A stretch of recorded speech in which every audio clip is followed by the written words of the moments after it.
Evening, folks. Hope you're well.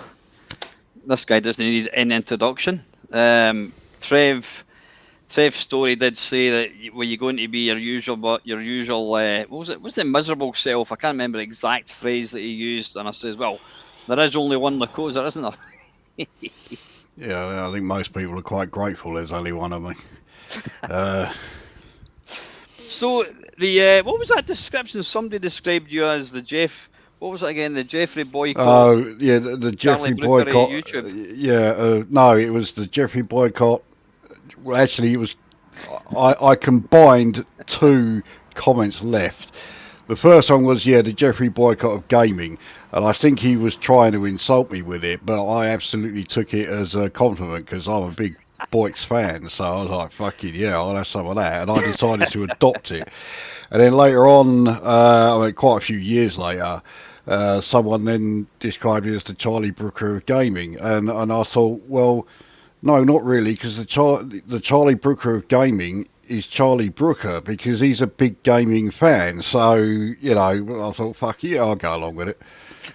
It was just after I started signing off with my videos with him now go away, which of course I lifted straight from him, So Jeffrey, being Scottish, I don't know anything about cricket, and I don't really want to. But so why would Jeffrey boycott be an insult? Is there something we need to know? Well, a lot of people don't like him because he speaks his mind. If he thinks someone's playing like shit, he will come out and say it. Right, yeah. And of course, there's a lot of people who don't like it, and I say bollocks to them. I would take that as quite the compliment, actually, even if it's yeah. Definitely. So, thanks for joining us, people. I know I said I wasn't going to do any live streams for a wee while. To be fair, I haven't done any for about 3 weeks. And the live streams that I'm kind of taking a break from are the kind of gameplay ones where I sit and play stuff. I'm not giving them up. I will get back at some point. But make the most of this live stream. So Lukozer messaged me the other day there. We were trying to. There must be 1,000 things to talk about. But sometimes the harder you think, the harder you can't actually come up with anything. And you came up with one. What exactly is this video about? You tell me. Okay, so let me just get this straight. I'm the guest here, but I'm telling you what this video is about, right? Yeah, okay. What idea? Well, it's the merits or the lack thereof, if that should be the case, of multiplayer gaming. Not just the modern, even though I tend to now focus on modern gaming rather than retro, but we're talking like right through, from the classic retro era right through to today. Yeah, so we're talking about any game that is played with. You're not talking about taking turns. We're talking about if there's at least two people playing simultaneously. Yeah, exactly. If you got two players simultaneous, because otherwise just about every coin-op arcade game has two-player mode. But it's one person has their go, loses a life, next person has theirs. That's not two-player gaming. That's not multiplayer gaming. Yeah. I mean, I think we have to go. I do apologise now about the really dark. Lukozer's not paid the electricity bill, and I don't know what's wrong with my camera. But anyway, it's all about the noise rather than the video. I think we probably have to go right back to what was probably the first ever video game, which was it Computer Space? I think it was. And I think that, if I remember rightly, that was Space Wars is one that I remember from very early. I mean, that was it 68, I think, Space Wars came along. And, of course, that was written right from the off as two-player only. And you couldn't play it as a single player. Yeah. That was the one where you each, it's like kind of asteroids, you each fly your own little ship. Yeah. And you're trying to shoot each other, I think it was. It was kind of very similar to Combat on the Atari 2600, I think, that kind of... Yeah, which is certainly going to be one of my examples of, multiplayer gaming. I mean, that was the prime one, that. Well, Combat. Combat, yeah.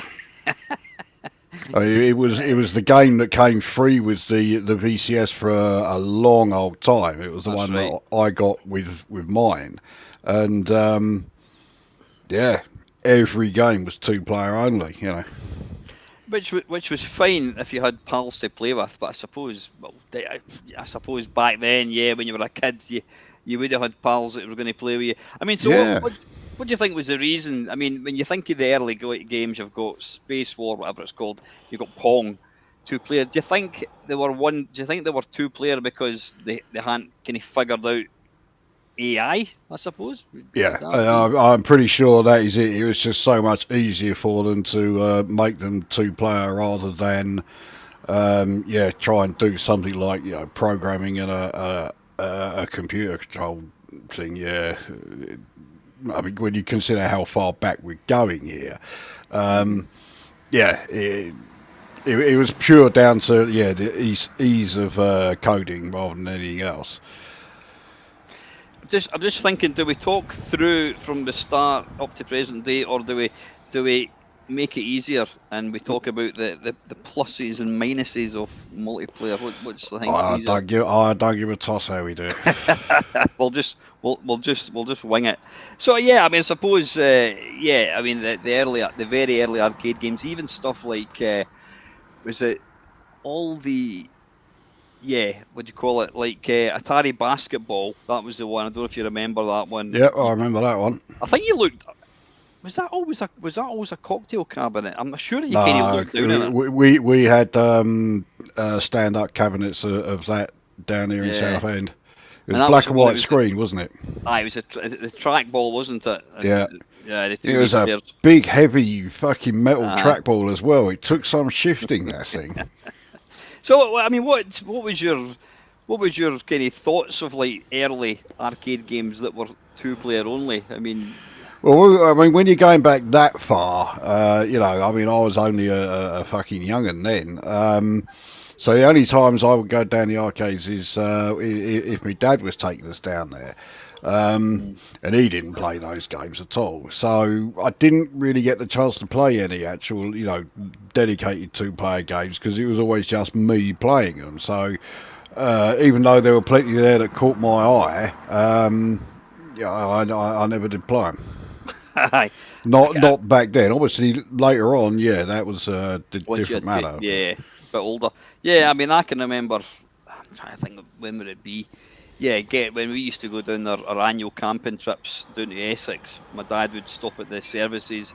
We'd go for a piss, and if I was lucky, I'd get 10 pence. And the problem being is they were all kind of pretty much all the early ones. I mean, I'm talking pre Space Invaders. They were all two-player. So I mean, the first kind of time I ever really got to play a two-player video game would be when my granny bought the Binatone thing, and it was obviously tennis, squash, Yep. that kind of thing. And whilst it was like fucking hell, I can interact with the TV. It The appeal didn't last very long because it's like, well, if you've got nobody else to play it, then it's ultimately pointless. You can't really use it. And I think because the the sort of fucking hell aspect was less because you were just moving something, your pal was moving something, whereas obviously later on when you had like Space Invaders, it was actually attacking you, it was kind of doing its own thing. So I mean the Binatone thing that I had, it didn't last long. I got bored rigid with it pretty quick. Probably because my mum and dad wouldn't play it with me. My two sisters, they had bloody buggered off and got married. So yeah, I wasn't massively into the two players. I never had an Atari 2600. I didn't mind the Binatone, but I didn't have one.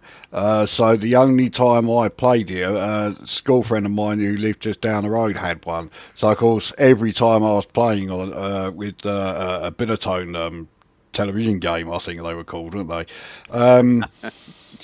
Yeah, it was always like me and him. So we would actually, be playing the games together. So the novelty didn't wear off for me. Yeah, they were very simple. I mean, we were playing these. Well, I already had me Atari then, but just the fact that we were interacting on the television, that was enough, and it kept us engrossed. Yeah, yeah. Because I let's mean, face it, all the games on there were all just variants of Pong, but it was still good enough, for well, certainly for us. I just, yeah, I mean, no, I mean, I need to shut up and actually think what I'm going to say here. Yeah, the initial sort of wow factor, like when my granny, God knows why, my granny would be in her 70s when she bought it, but when she showed it to me, she said, "Do you want to take it home?" And that was it. I had it home. It, it, the excitement, if I was to say that the excitement of getting a Commodore 64 was a 10 out of 10, the excitement factor of getting my Binatone was probably a 3. It was initially, oh, fucking hell, something on the TV. And then you're like, oh, there's nobody to play it with. And it was ultimately pointless. It really was pointless. If you had nobody to play it with, I mean, you did, to be fair, you did have, what were they called? Squash practice. I was at where you were literally just Yeah. hitting it against the wall, and It was yeah, like, imagine Breakout without the bricks. yeah, You were just hitting it off the back wall, and that got boring very, very, very quickly. So no, I did. I mean, I lost interest. I think I ended up breaking the Pong. Well, I wasn't a brat, but I mean, I used to get bored of things, and then I would end up opening it up to see how it worked, and then invariably it didn't work, and then it got. I don't even know what became of it.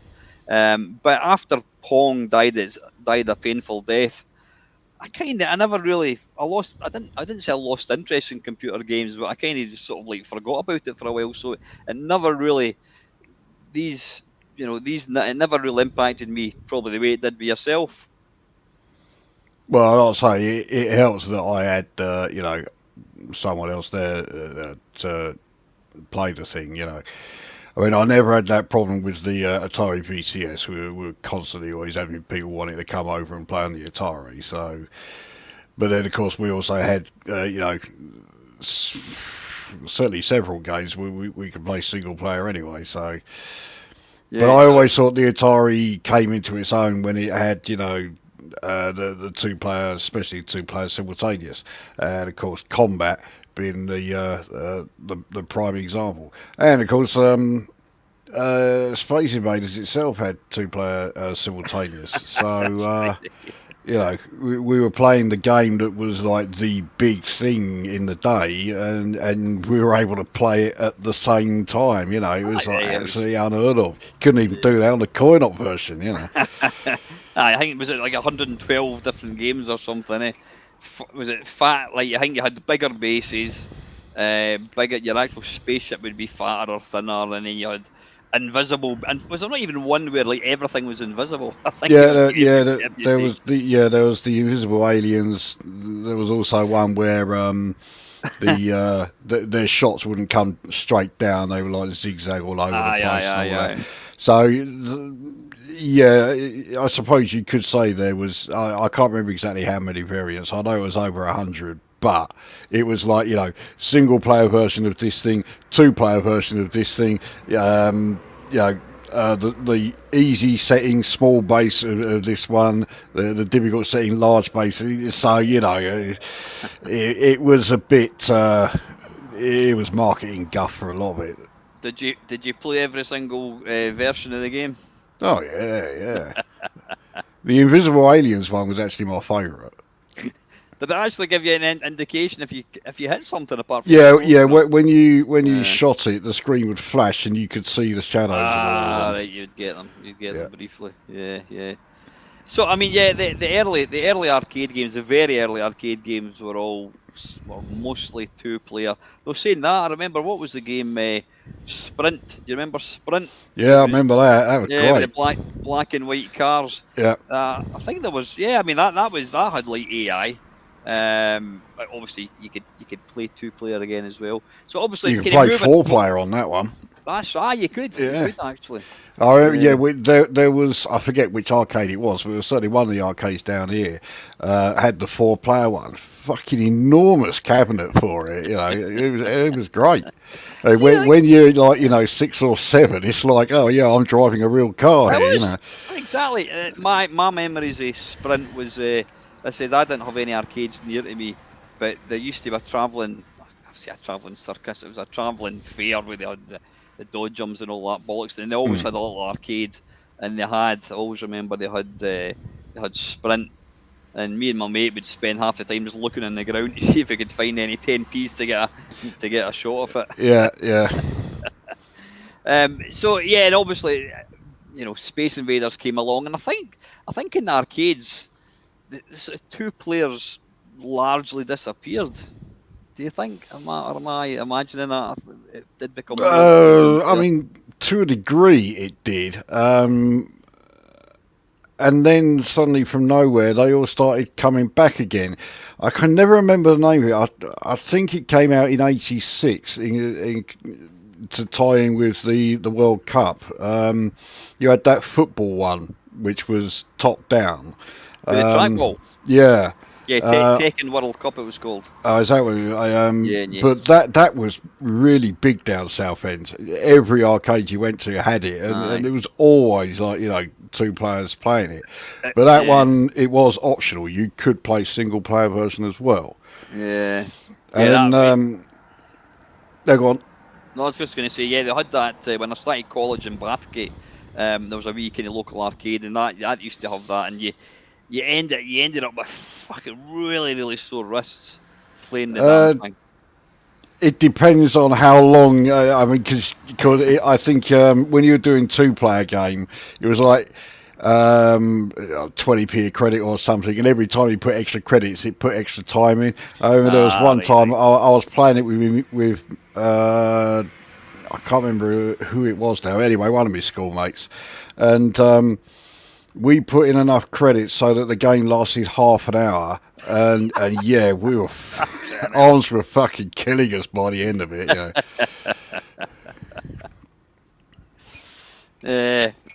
But so I mean, again, I suppose when you think about the early, and this is probably what changed it. The early games, it was based. You only had a certain amount of time. I mean, you may remember the Atari one. Was it Fire Truck or something it was called? You look down, and again, it's just the road scrolls, and you control this fucking articulated lorry thing. And you got and it's the same with the basketball one. Yeah. Because it was 2-player, the only way they could stop the game was to give you a certain amount of time. Yeah, you could piss them out forever. You got 9. It was was it 90 seconds or something, which was yeah, that does sound familiar. And of course, Sprint did that as well. It wasn't a case of win the race and go on to the next one. No, it was just keep going, because remember the track kept changing during the race. But yeah, it was down to when the time ran out. That was it, done. So yeah, that's right. So it didn't matter. It didn't matter how good you were at these games, because you got 90 seconds for your 10p, and then you had to put another 10p in. Yeah. So what would be the first? I know it's slightly off topic. What would be the first game that you can recall that brought in the man or life's? Well, we called them men. Can I get your next man? Would that be skinny Space Invaders? Do you think? Or I mean, what was that game? Was it by Sega? I can't remember. The one where you look Sub Hunt or something. You actually stood up on the thing and you looked in. Oh, look through like the periscope and that. Yeah. And you did very basic. I thought that was another one that had the timer. I think. I mean, aye. I don't know for sure. I think. Yeah. I don't remember what the first one I played was, so I would imagine it was probably Space Invaders. But yeah, I can't remember exactly which one it was. We actually started to get lives. So cool. Yeah, either Space Invaders or Asteroids, because I think those two came out fairly sort of roughly the same sort of time. 79. Yeah, Colin Gregory's saying Seawolf. It might have been Seawolf actually, but yeah, again, when you go back and just think about the 2-player games, it wasn't advanced as what Space Invaders was, because all they'd really done was they relied on you. Because there was no AI, it was far more simplistic. And I suppose when you think about it, they probably realised that, wait a minute, we're missing a trick here, because you need 2 people to play this. So if there's one guy and he's got 10 pence, he's not going to play Pong. Because I don't think, could you get a 1-player game in Pong? Maybe no. I can't remember. But yeah, these basketball games, I don't think you could play one player. So obviously, the tech wizards at Atari or Namco, whatever it was, they probably thought, well, wait a minute, we need to, what can we do to change it?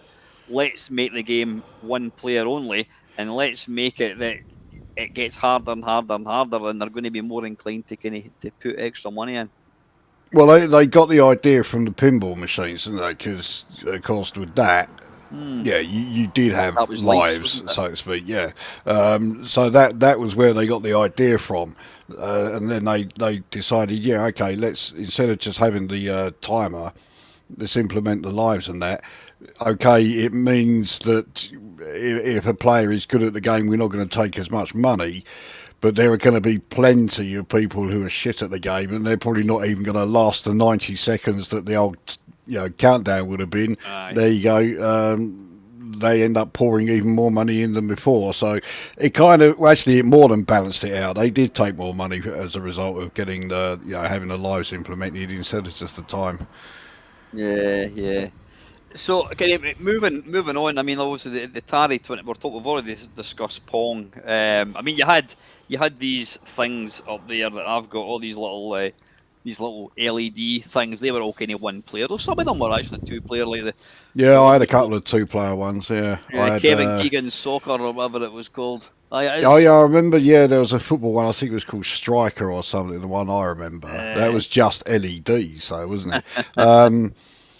And then yeah, I had Pac-Man 2 and Space Invaders 2, where one person was the Pac-Man, the other person was the Ghost, and then with the Space Invader one, one person was the played the invaders, the other one was the base shooting them. So yeah, that.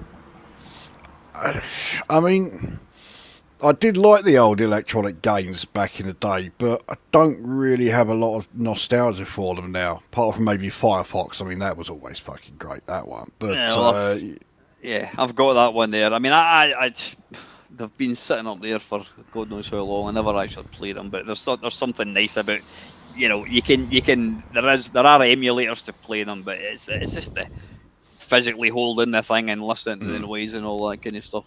They're quite nice. But yeah, so I mean, the Atari 2600, did it? I mean, what other two-player games apart from football games did it have? Apart from combat, was the majority were one player then, eh? no, I'd say it was more like 50-50. Was it really? Mind you, you're now going to put me on the spot to name some. Well, okay, Warlords, which I fucking loved. Yeah. I still do. Space Invaders already said, yeah, that had it. Christ, yeah. Well, there was Indy 500. I think that was, or was it Street Racer? The one where you had to. Well, it came with a different controller. Well, it was just a paddle that didn't have the limits either side. There were more than I can remember, that is for sure. I mean, bearing in mind, I didn't have a huge amount of them because they were fucking expensive. So, I think I only had like, as far as like two players simultaneous, yeah, I only had like about three, maybe four of them. Most of the two-player games that I had were, just switch over, player one, then player two, and all that. Yeah. But I do remember there were quite a few. It was pretty much a 50-50 until you started getting the third-party titles, your Activisions and your Parker Brothers and all that. They tended to be much more of the old. Player one, player two gubbins. Yeah, I mean, I can imagine, already can you mention that, I can imagine programming like a one-player game is going to be, especially if you're playing like, I don't know, like a football game, whatever, to actually program like AI would take up a fair bit of code. And I mean, what was the memory, the 2600? It was about 4K or something, was it? I was nowhere near that. It was 128 bytes. Jesus. Yeah. The cartridges could hold 4K, but yeah, the actual memory of the machine, the memory of the machine was 128 bytes. That was it. So you were not programming AI into that. I mean, moving on to like obviously home computers, they started off with a glut of, it was all arcade games. I mean, the only kind of two-player games that I can really think of in the sort of like the early computers would be football games. You had things like chess, which, well, they were that doesn't count because that was turn-based, but it was mostly kind of sports games, really, wasn't it, for the kind of 8 bits? I mean, I can't recall any other. Well, Well, there must certainly be just to tons. begin with, but later on, you started getting some. Just seeing the comment there from Colin Gregory. Yeah, I did mention Warlords earlier. Yeah, it's still one of my all-time favourite games to this day. But yeah, so it started with sports games because, of course, sports games lend themselves to it really well, but eventually they sort of realised, yeah, we've got to do more than just sports games for simultaneous two-player. I mean, I can't imagine two-player games being that easy to code or two-player simultaneous. Mm. So I can certainly understand in the 8-bit era developers being a bit reluctant to make two-player simultaneous. Worse yet, make games that were only two-player. And there were some out there, but they were few and far between. Yeah, I Thankfully. mean, Jim's mentioned a couple there. Pit Stop 2, Trailblazer. Trailblazer was, aye. I mean, again, as Yeah. I said, that yeah, they were sports games. I mean, Pit Stop 2 was a fantastic game, and it really came into its own. I think that what you kind of found, the problem I found, I think, with a lot of like two-player games with a one-player option was the difficulty. The computer was either perfect, it was almost impossible to bloody beat the thing. But Well, it was always one extreme or the other, wasn't it? It yeah, was yeah, either yeah. absolutely fantastic or it was so shit. It was, it was almost pointless trying to Aye. play against it. I mean, the thing with Pit Stop 2 is, I mean, yeah, obviously it's a great game. I've never heard of anybody who didn't rate Pit Stop 2. Mm. But of course, that was designed right from the word go to be a two-player game. So when you're playing it solo, it still looked like a two-player game all the time. A lot of games sort of like didn't really get away with it, but that one did, even though it meant that really the playing area was quite small. It was. Yeah. But somehow it got away with it. I don't really know how it did it, but yeah, it did. I mean, Trailblazer was exactly the same, of course, wasn't it? The split screen and that. But I think the split screen method was probably the best way of doing two-player simultaneous. Certainly better than having like Gauntlet did. You would have, or even worse, Quartet, where you would have like two, three, four players all in the screen. But if the screen's scrolling along, you've got to fucking hang about and wait for someone to catch up and everything else. Oh no, that would drive me around a bend. Yeah, Quartet was there's shit anyway. So basically like Spy v Spy against. I mean, what to try and I mean, there's tons of games that were two-player. This is like Kickstart. That was a fantastic two-player game. And even like any sports games. I mean, what do you think? What do you think makes, like, if you're playing a game of football, whatever? What do you think actually makes it better playing against a fellow human being as opposed to playing against like any predetermined computer opponent? Well, two reasons. Firstly, it was a lot less predictable because it's not a programmed so you don't know what the other person's going to do, especially if like it's two people who own the game. So you've both got the chance to practice and all that and get better at it. And of course, the games get much closer, and the challenge just keeps on going up and up and up. So that was one of the big reasons for it. And the other is, of course, the social aspects, which, well, we'll go into modern gaming a bit later, I dare say. But, of course, that is now completely missing in multiplayer games today. Aye, Because I you mean, had the two of you there, and if you were playing probably the greatest of all multiplayer games from the 8-bit era, any of the games series, you know, Summer Games 2, Winter Games, blah, blah, blah, yeah, you could have 8 of you all there playing the same fucking game, and it was fantastic because it had the social side to it as well. yeah.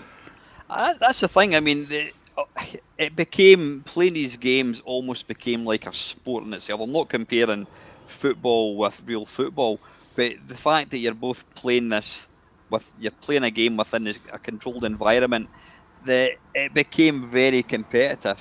I mean, obviously, the pinnacle of like multiplayer games, not that I'm a fan of it, is like Street Fighter 2, when you see guys who are really shit hot, they know what they're doing. It's a proper sort of one on one. I mean, yeah, Colin, you've already mentioned that Summer Games. That was probably the game that really opened my eyes to like sort of multiplayer. Because back in 1984, we would literally have maybe three, four, five. I don't think I ever had 8 people playing, but I think we had 5 or 6 people playing, and you all took your turns and you sat down at the joint. It's your turn, right? Sit down, and it was you really went for it, and of course you got the old national anthem as well. It was like really competitive, and then Yeah. the fact that it saved the high scores as well was just like a kind of badge of honor. Yeah, so in the 8-bit era, the games series were, you know, they were king when it came to you know, the multiplayer aspect. As I say, and it's almost certainly because of the social side to it. I never played an 8-player version of you know. I never had 8 of us here playing it. The most I had was 6, but that was still, you know, it was still, you know, fucking great, you know. Jim has asked a question. We'll come back to that because he's actually mentioned an example that I was going to come to later on. Because all of the two-player games or the multiplayer games that we have mentioned so far, we like simultaneous, have been PvP. But later on, it did Yeah, yeah. change. Yeah, well, I mean, yeah, I suppose an early game, one of the first games that I can recall that had a two-player option was Bruce Lee, where it was almost a one-player game, but if you played two-player, you could play as, was it Yamo, I think it was? What the fat cunt?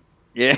Yeah. Buddha. Yeah. I mean, I never had Bruce Lee back in the day. It was a game that never really interested me. And when Yeah. I played it about 2 or 3 times and found it pretty easy, to be honest. I found it quite boring. So I've never played the two-player simultaneous mode. I mean, I know it's there, but yeah. It's all right. It kind of feels like a bit of a kind of add-on. It doesn't really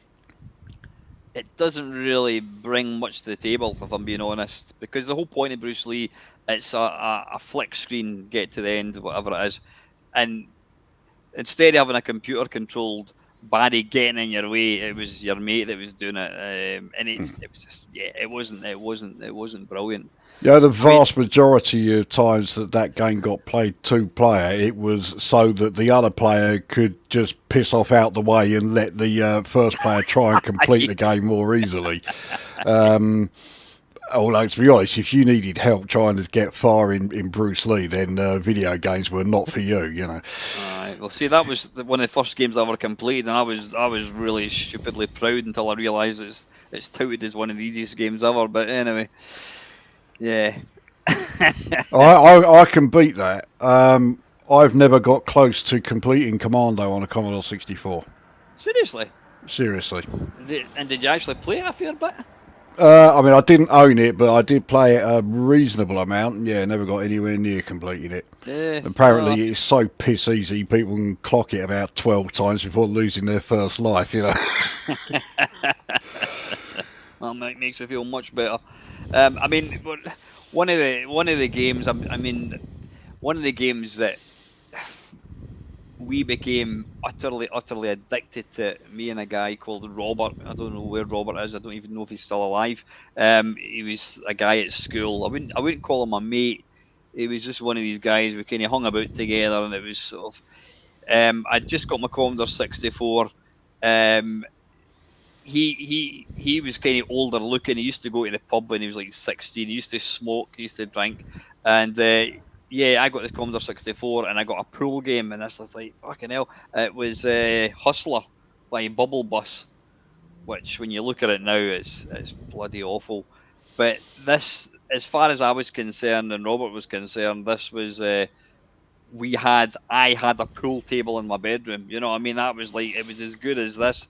It was like it was taken having a pool table from a pub and having the technology of a computer game. And we used to we used to like he used to come over at my house, and we would stay up for like we'd play like first 100 frames, and it was so competitive. It was just fantastic. It really was. Was there any kind of 8-bit games that you and your mates played like religiously, and it's a two player option? Anything I original? mean, there was the usual stuff like Barbarian and IK. Actually, no, International Karate. IK Plus, I didn't really care for too much, but yeah, Barbarian. Because we just loved how over the top violent it was. We just spent the whole time constantly trying to decapitate each other rather than actually just try and beat them. No, we had to kill him in style. So yeah, those are the two that I always really remember. There was one which might sound a bit of a weird choice because neither of us are particularly big fans of it. I think you hate it more than I do, and yet weirdly, when you play it as a two-player game, it is much better. Ball Blazer. Is it? I couldn't actually. I've never played it as a two-player game. Yeah, it's. I mean, I'm not a fan of it. I think it was either the second or third game I ever reviewed on my channel, and I gave it 4 out of 10. To be honest, yeah, I'd still give it that now. So I don't absolutely despise it, but yeah, I'm not a big fan. But playing it as in a two-player game, it gives it something. It's. I mean, it I think what it might give is the fact that instead of having just one of you sitting there thinking, what the fuck is going on here, you've got two of you now. So that might be why it was. Yeah, I mean, I mean, no thing the secret the fact that I bought the game based on the Zap review, and I gave up within about half an hour, and I never loaded Yeah. it again. I just couldn't really We figure all it out. we all bought it based on the Zap 64 Yeah, yeah. review, and plenty of us were saying, how the fuck did this get? Was it 98% or something? Was it one of the highest rated Uh, games ever in that magazine? And it doesn't deserve anywhere near that. yeah, again, I think it would be one. Yeah, if you both learned it. I mean, one game that I've got to say was, and I love it for its single player and the multiplayer, was Way of the Exploding Fist. Fantastic game, No, and again, I was much more of an international karate fan than there Way you, of Exploding yeah, Fist. yeah. Yeah. I mean, International Karate is a great game, but me and my mates, and the great thing is, yeah, you could play it. Yeah, you can. Well, I didn't play it. I used to use joystick, but my mate used to use the keyboard, and you could actually get a proper fight. And I think if the controls are really well done in a multiplayer game, then it can be entertaining. But so I mean, to kind of move on. So I think most of the kind of games, but you think of every football game. I mean, think of the early football games. Um, the AI. We were talking about AI. You play even like international soccer by, was it Andrew Spencer? I think it was the Commodore one. Great football game. But if you play it on like one or level 1, 2, or 3, whatever, they run in the wrong direction and everything. It's just like it's just nonsense. It's not a game I ever played. It was quite similar to Emlyn Hughes Soccer, wasn't it? Emily Hughes Soccer took it up the next level. That was one of the best multiplayer, simultaneous multiplayer games. Yeah, I did quite like it. yeah, It was one of many games actually back then where the game was so much better than the visuals would have you believe. You look at them and you think, oh, it's going to be fucking shit. It is. It is not. It's a great two-player one. Yeah. But again, player versus player. You know, it's not really cooperative. But that didn't really come along until, well, the 64 was already well established before you started getting anything like two-player cooperative. And of course, the one that always springs to mind there is the one that Jim mentioned earlier, Whizball. And I remember it could get really frustrating because it's fine if it's two of you who are both pretty good at the game. But if you're trying to do that, trying to do the two-player cooperative and the other player is fucking shit at it, it doesn't take long before you feel like punching him in the head, you know. So, yeah, it was a bit of a double-edged sword. But I do remember me and a schoolmate completed it in the two-player cooperative. So, yeah, that was all right. So, is it? Would you say it's easier in co-op? Somebody, I take it. What somebody controls the catalyte, don't they? Yeah. Yeah, so you got one of you is controlling the Whizball, and the other one the Catalyte. I don't know about easier. I suppose it is in a way, but it really depended on how good the two of you were at the game. You know, if you were someone who was able to complete it, which to be honest, I did. I could complete it in single player. And the other, he could not. And there were a few times where I'm like, when it was. It's great if you've got two players who are like or equal sort of skill level. You know, I mean, if you're both shit, then it doesn't really matter. You know, but if you've got someone who's pretty good at it and you're paired up with someone who barely knows what the fuck they're doing, it's infuriating. Before we move away from Whizball, I've never completed it. I do love it. I think it's a fantastic game, and if I knew how to play it properly, I would probably try and actually complete it. So, see, when you start the game, obviously you've got to fill up. You start on level 1. You've got to fill up the little urn thing, and then it kind of puts it like maybe red, and then you go back. Should you always? Is there any point in jumping back forwards between levels, or should you stay in the one level? And is that how you play it? Do you need to stay in one level until you complete it? No, you're not going to get anywhere if you do that, because each level only has one colour there. So if once you've finished the first, done the first colour of level 1, which is red, after that you've got to then have a combination of colours. I think the next colour is purple. So you've got to go to level 3 in order to get the blue from there in order to make the colour. Once you've got enough blue, then piss off back to level 1 and boss, that next section is done. So the last thing you want to do is just stick in level 1, because you're not going to get anywhere doing that. Right. So once you get the little cutscene with the Whizball, the little wizard stirring the cauldron, that's you effectively.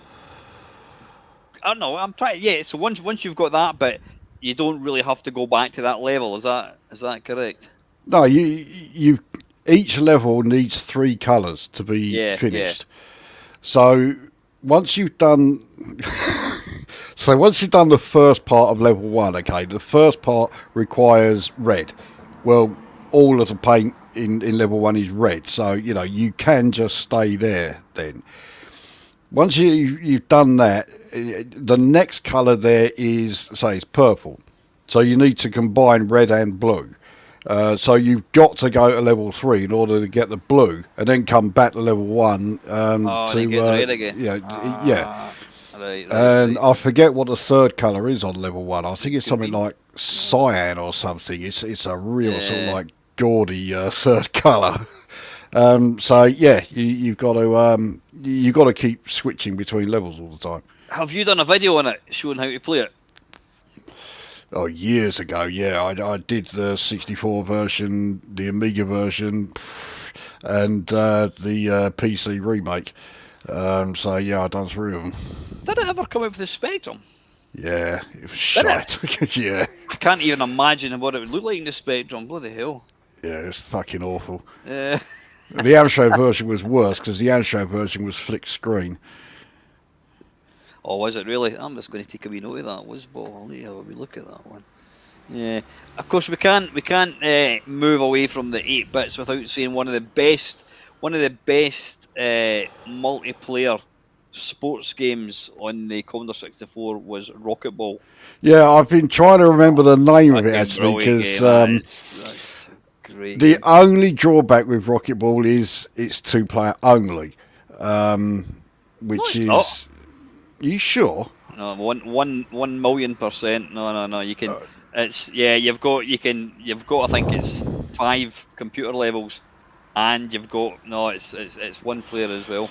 Oh, okay. I always thought it was Yeah. 2-player only. Well, if that's Aye. the case, then it will go up even more in my estimate. Aye. So No. yeah, it's fucking difficult. You know the most difficult opponent in that is the controls. But once you've mastered the controls, then yeah, it's a decent game. It's drastically kind of. I wouldn't even say underrated. I don't think a lot of people. It never really.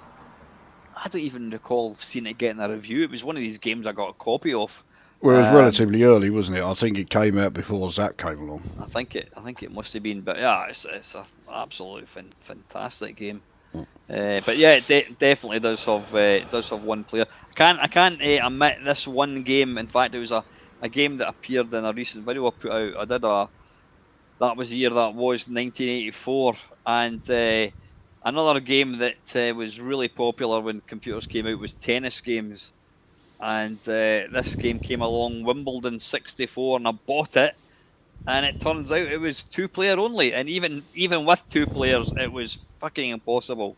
And it was a game I played for probably about 10 minutes before I think I ended up copying over it because you had to have 2 players.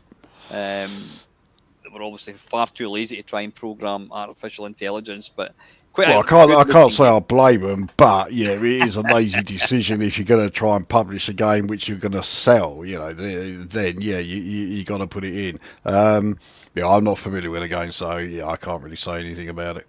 Yeah. So was there any? I mean, what before we kind of move on to like the sort of 16-bit, because obviously things kind of changed. What if you kind of name like your favourite multiplayer game on the C64? What do you think it would be? Or I'll give you 2. You can pick 2. Favourite multiplayer on the 64? And there are lots to choose from. And I would be tempted to choose one that is, for the most part, turn-based, because I would be tempted to choose Archon. Yeah.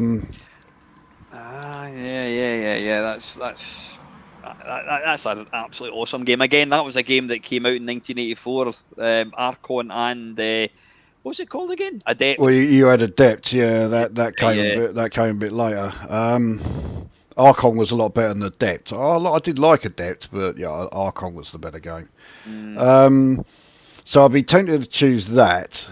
If we're talking 2-player cooperative, it's got to be Whizball, largely because it's the only one I can think of off the top of my head.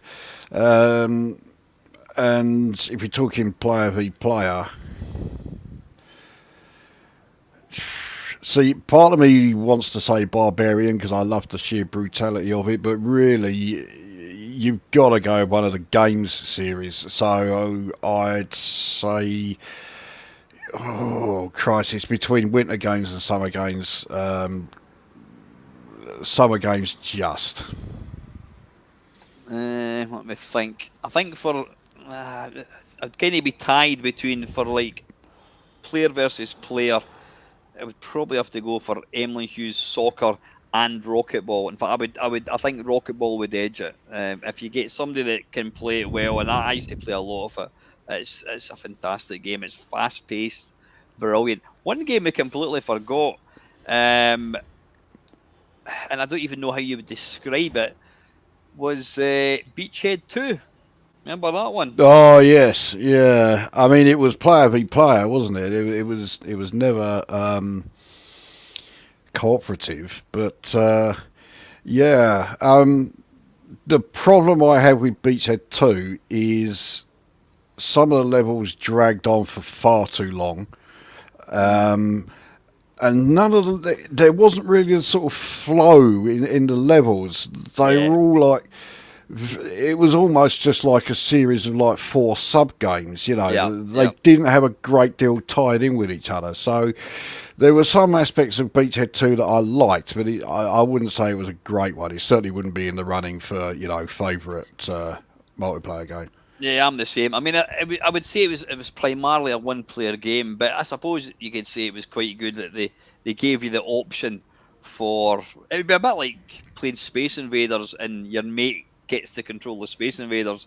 You know, it's the one the player one is the guy that's playing the game, and then you got to. I think was it the first level, you got to control the gun at the bottom. Yeah, that's right. The second level, well, that was a really irritating one, I think. Where Yeah, that was the one that dragged on for fucking ages, I is that think, the wasn't guy with it? the wee guy who walks you left to right? Yeah, Yeah, that was really, just really slowly, yeah. that was don't shoot me. That was about the best bit of it. Yeah, I'm not a big fan of Beachhead 2. I mean, from a technical point of view, the speech obviously was it Berkeley Systems or something did the Yeah, it's speech. the So same, that, yeah, same one that did Impossible Mission, yeah. yeah, yeah. The speech. I mean, the animation on the wee guys when they're running up and throwing grenades was something else. But Yeah, that was yeah, fantastic, yeah. yeah. And then of Now, course, oh, go on. yeah, you had the final level where you're throwing knives at somebody. It's a bit Yeah, bizarre. that one, that was probably the best two-player level.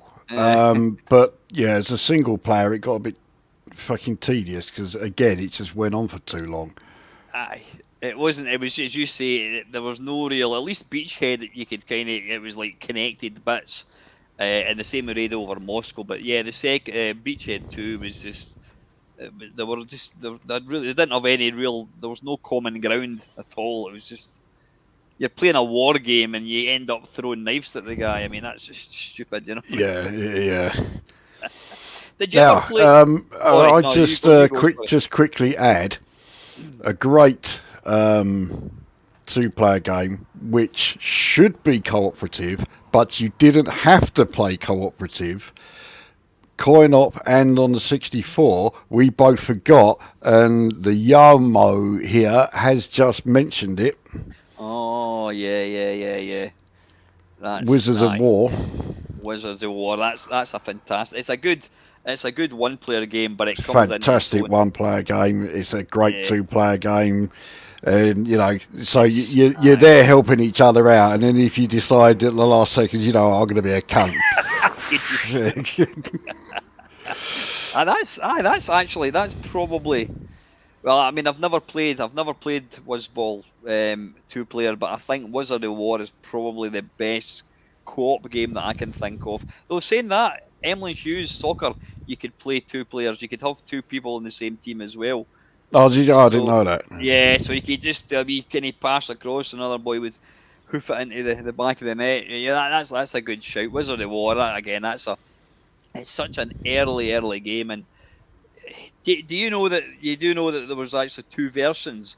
Commodore released a version, and then which was absolutely pish, and then they released the good one a year later.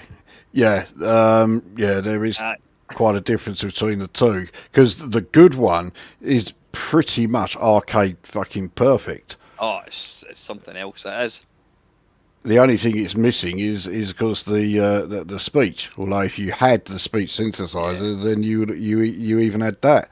So it was they pretty much nailed that. Gans Teeth just mentioned a game, yep, which was a co-op, the Druid games. Did you ever play them? Yeah, I mean, I'm not a big fan of Gauntlet, and clearly Druid was influenced by Gauntlet, but there was enough there to make it stand out above, being just a plain old Gauntlet clone. I never played it as a two-player co-op, so I don't know what it was like, but I can imagine it being all right, actually. Yeah, I think you could only play. You got the I can't remember. Was it like the ogre or something? Or golem it was called. Yeah, Yeah, you the had to like. golem. Yeah. Yeah, he was like. So you only got. It was a bit. Yeah, you only got to kind of help your pal for kind of So a short. it was a bit like, with the Whizball cooperative, Aye, short term. Yeah. yeah. I mean, was there Well, a part? potentially short term, but ideally you'd want to be playing playing alongside someone who wasn't going to have it so fucking short. So apart from Wizard of War, was there any like from the start where you could both play at the same time and try? You had the same aim to try and get through. Or Well, to try and help each other, yeah, yeah, cooperative. yeah. Not at that age, I can't think of any. I mean, I'm sure there are Yeah. some, but yeah, I can't think of any offhand. Another game which was great. You could play. I think you could play it as one player. But again, it came into its own two-player. In fact, I've just thought of another game. I've actually thought of two. Was what the hell was it called? Rally Speedway. It was a bit like an early Micro Machines. It was an American game. No, I don't know I it. never made that. That was great. I can't remember its full title. But then Racing Destruction Set. Did you ever play that? That's a brilliant game. I played it briefly, but yeah, it didn't grab me, that one. I put a lot of time into that. Obviously, one of we've already touched on like summer games and that kind of stuff. You had like Daley Thompson's Decathlon, and the original Decathlon, the Activision Decathlon was fantastic.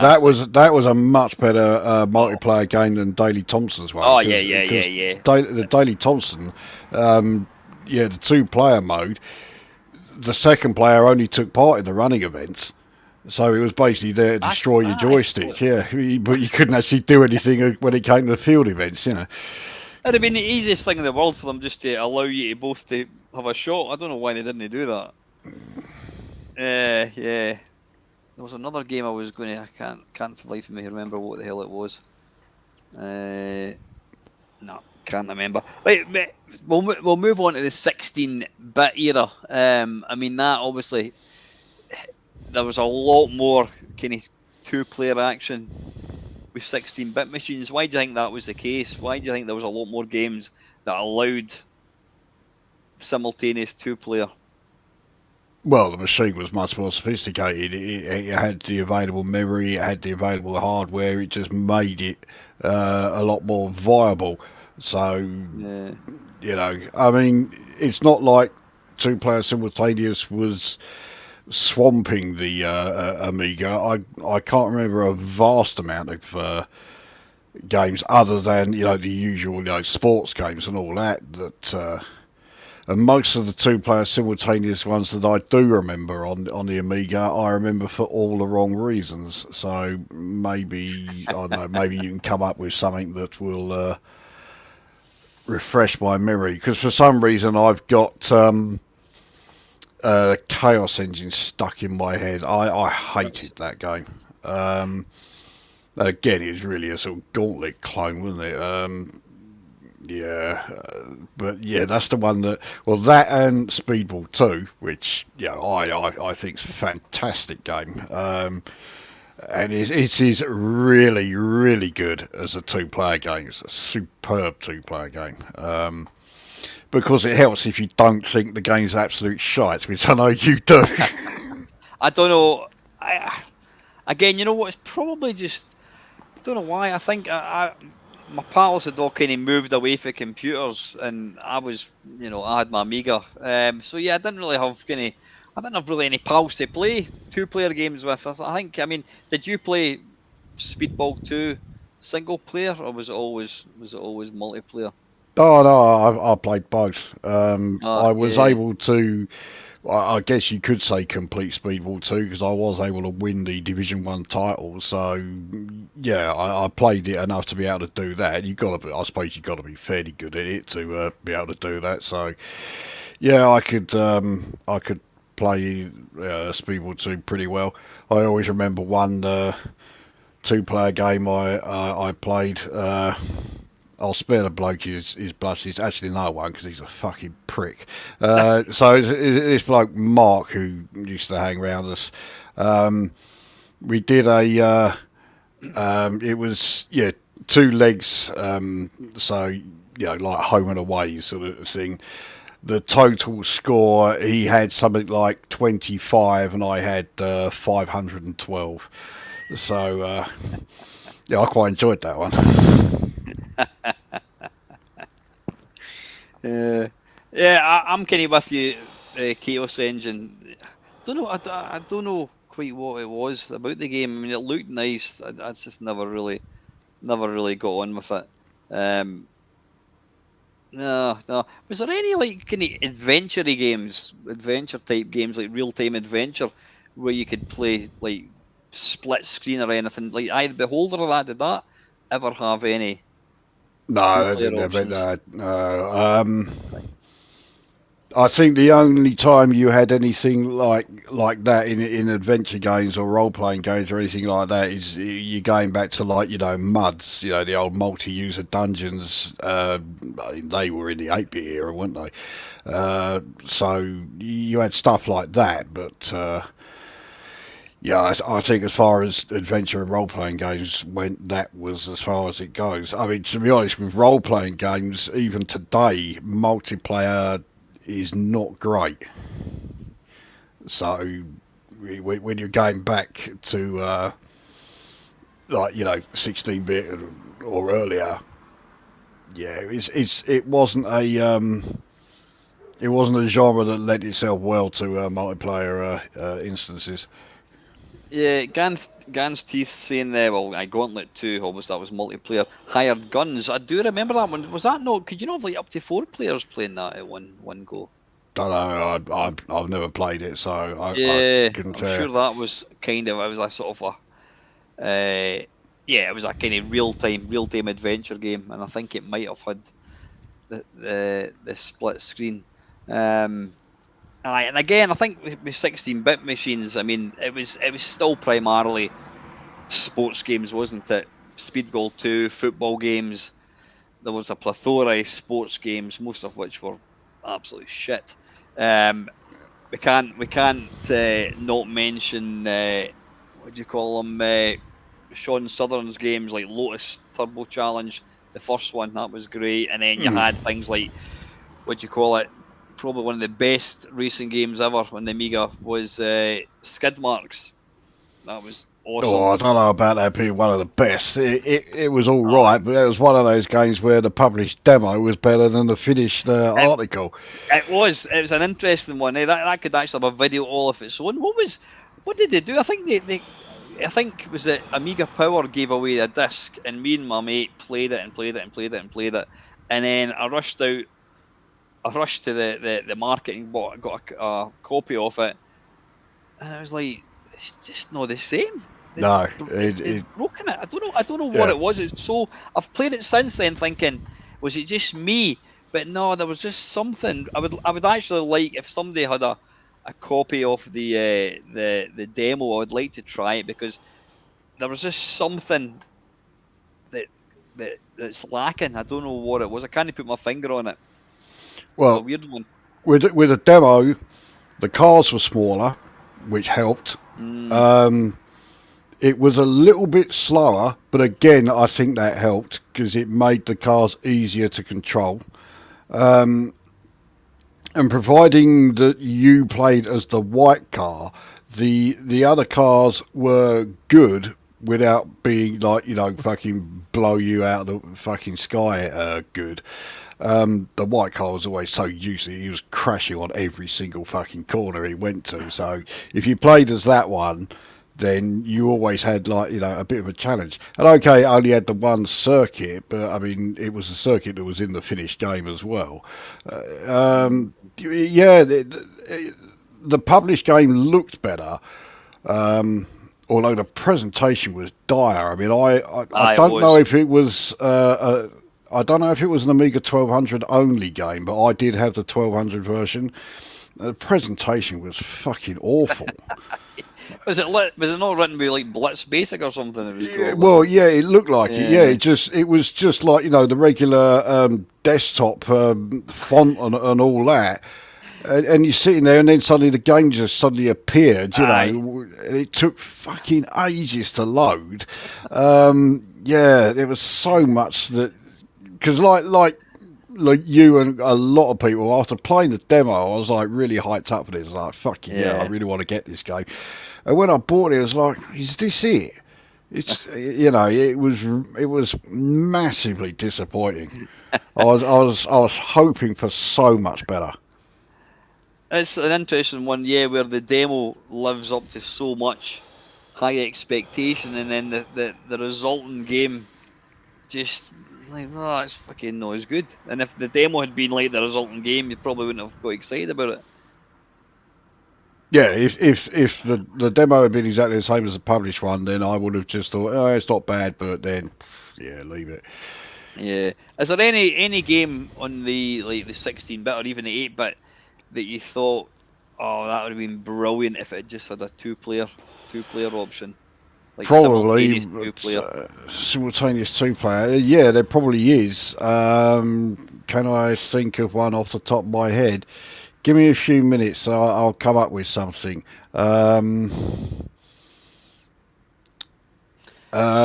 Yes, Beam Rider.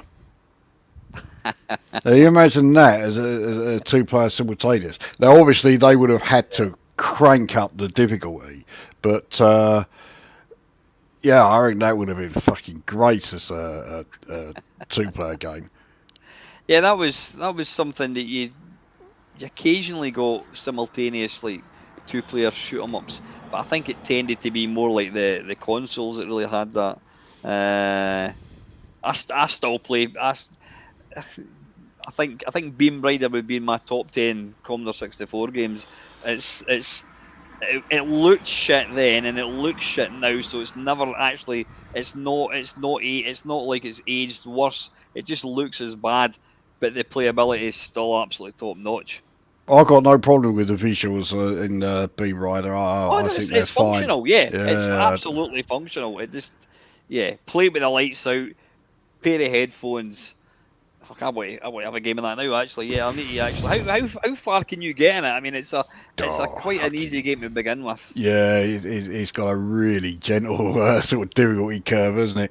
I'm fucked if I can remember. It's I know it's one of those games where if I start on level one, then I'm playing it for fuck knows how long. It hasn't got a huge number of levels either. It's only got about is it 20 levels, something Is it? like that. And then does it just stay at that level, like level 20?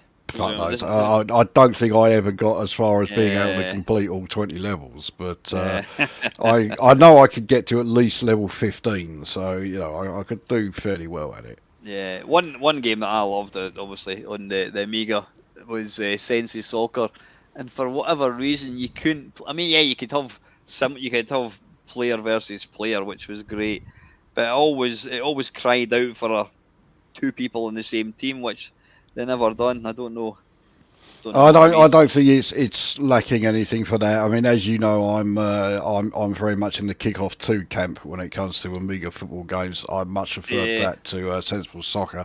Sensible Soccer, I always the problem with it was that the characters were all too small.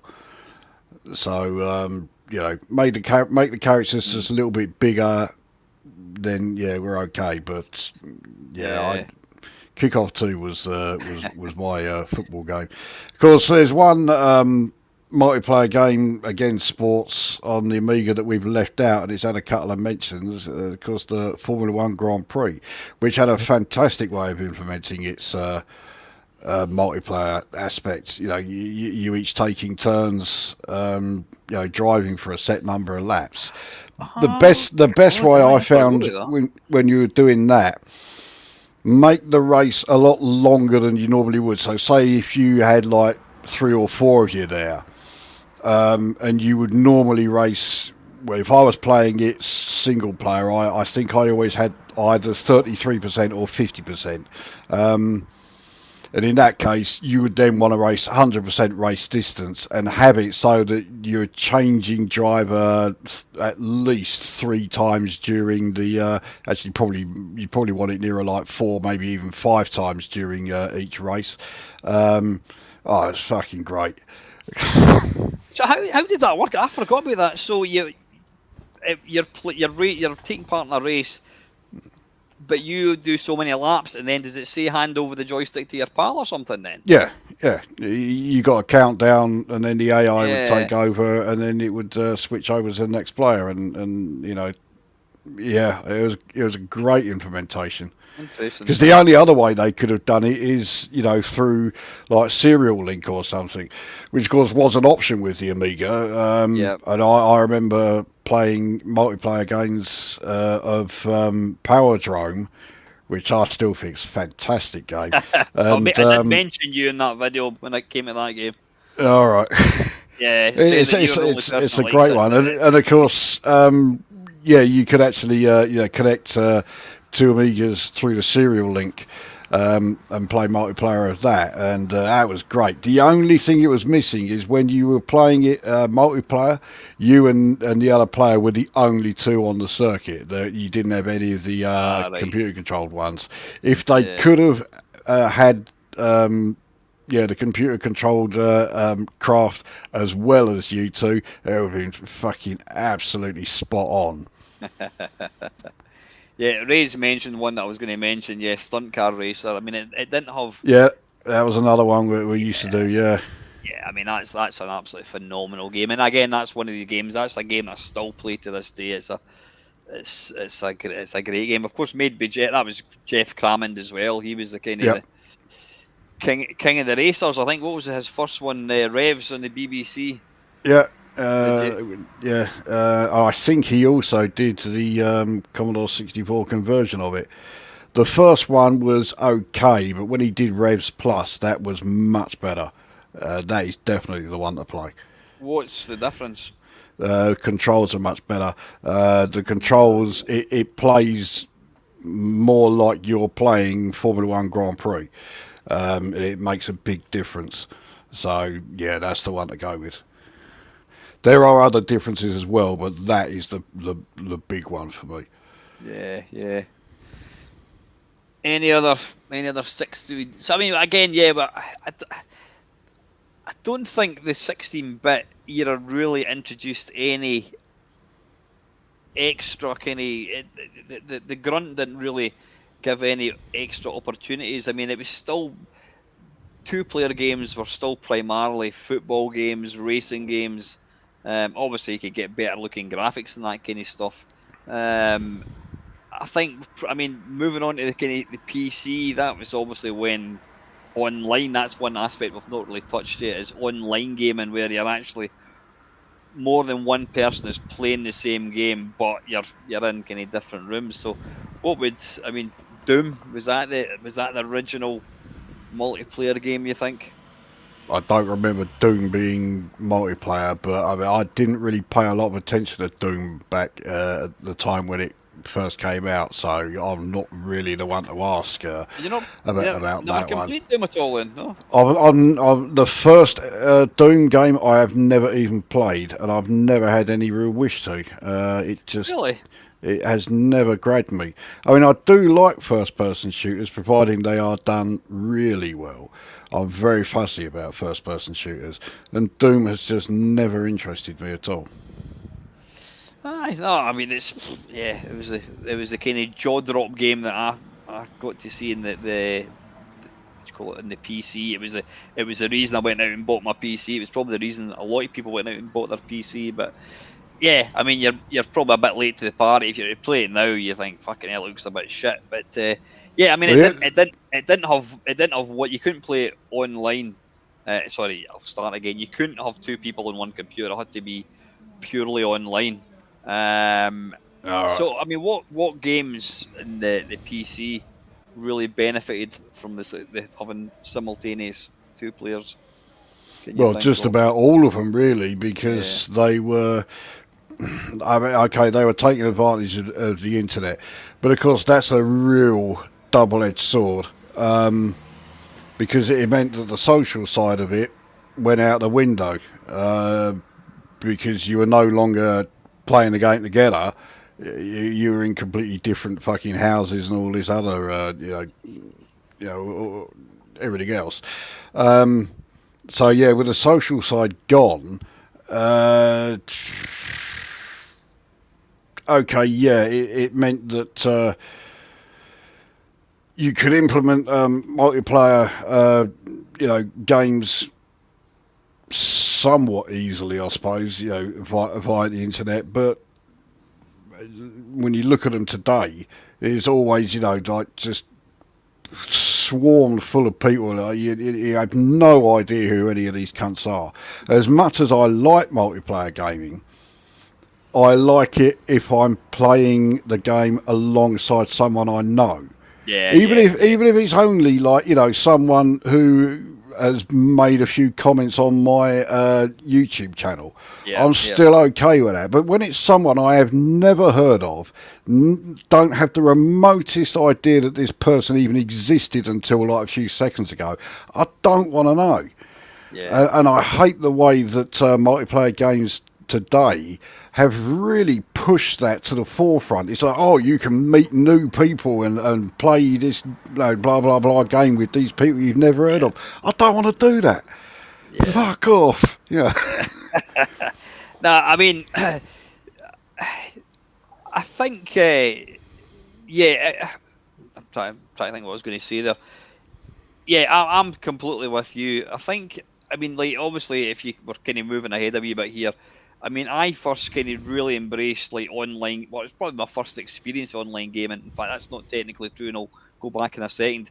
When I got, like, the Xbox 360, the Xbox Live, that opened up online gaming, and suddenly we'd gone from, like, having 20 years of just sitting in your bedroom, whatever it is, and playing Doom and all these games, and suddenly, oh, we can bloody play online again, and being able to like talk to people. I mean, one of the finest online games, in my opinion. I don't know if you've played it. Was Gears of War? Did you ever play that on the PC at all? No, no, never played it. It was great. You had like it was like two teams of four, and each you can only hear the other three people in your team. So you're saying, right, let's go around here. It was fantastic. But then I don't know whether it was a bit of a novelty, because after a couple of years, we used to play like Ridge Racer. You could play that online again, which was great. But after a couple of years, we all kind of moved on and did other stuff, and I had no interest in going online and playing against some snotty 14-year-old American. It's like, Yeah, yeah, yeah, exactly. The game that really sort of like got me interested in online multiplaying, I don't think it's going to surprise too many people because I'm sure it's the same for a lot of them, was Unreal Tournament. Yeah, And yeah, but again, it was always, I would arrange it with other people, sort of like through like messengers and shit like that. We'd all meet up in there, and then it was great. But it was the random side of it that I always hated, because you'd always get someone who would be one of two extremes. They'd either be like wiping the floor with everybody, and then they would be really arrogant and obnoxious about it, and then you just think, oh, fuck off, you cunt. Or you'd get the other extreme where they were so shit, it's like, look, we're just wasting our time here, this isn't enjoyable, every time I see you I'm just blowing you away, it's pointless, it's not enjoyable. So that's why I like doing multiplayer games with people I know, because generally, not always, but generally, we all seem to be the same sort of, skill level. Yeah. Mm. Yeah. One of the first, probably the first online game that I ever played, and it's brilliant even to this day. It's still a great game. I did play it fairly recently, and then it kind of died a death. Is Virtual Pool. It's the best pool game, bar none. You use the mouse to queue. It's so realistic. And do you Yeah. remember? I don't know if you remember the early days of the internet. You had to use a thing called GameSpy. Do you remember that? Well, I remember GameSpy. Thankfully, I didn't use it very often. I Aye. think, I don't know for sure, but I think when Unreal Tournament first started, it had to use GameSpy. GameSpy was like the interface that you had to kind of run and connect to like servers and all that kind of stuff. But this virtual pool, it was great, and because the game was so good, it was. I'm not going to say it's like real pool apart from lining up, but it Well, was it I was a remember you trying to talk me into buying it. So yeah, I've seen the game running and it's that. Yeah. oh, it's a fucking if you like pool, it's an absolutely fantastic game. It's genuinely a game that you need skill. The more you play it, you get better at it. It's like real pool. And yeah, it's such a social thing because well, back then you didn't have the voice thing, but you could chat, and I'm talking.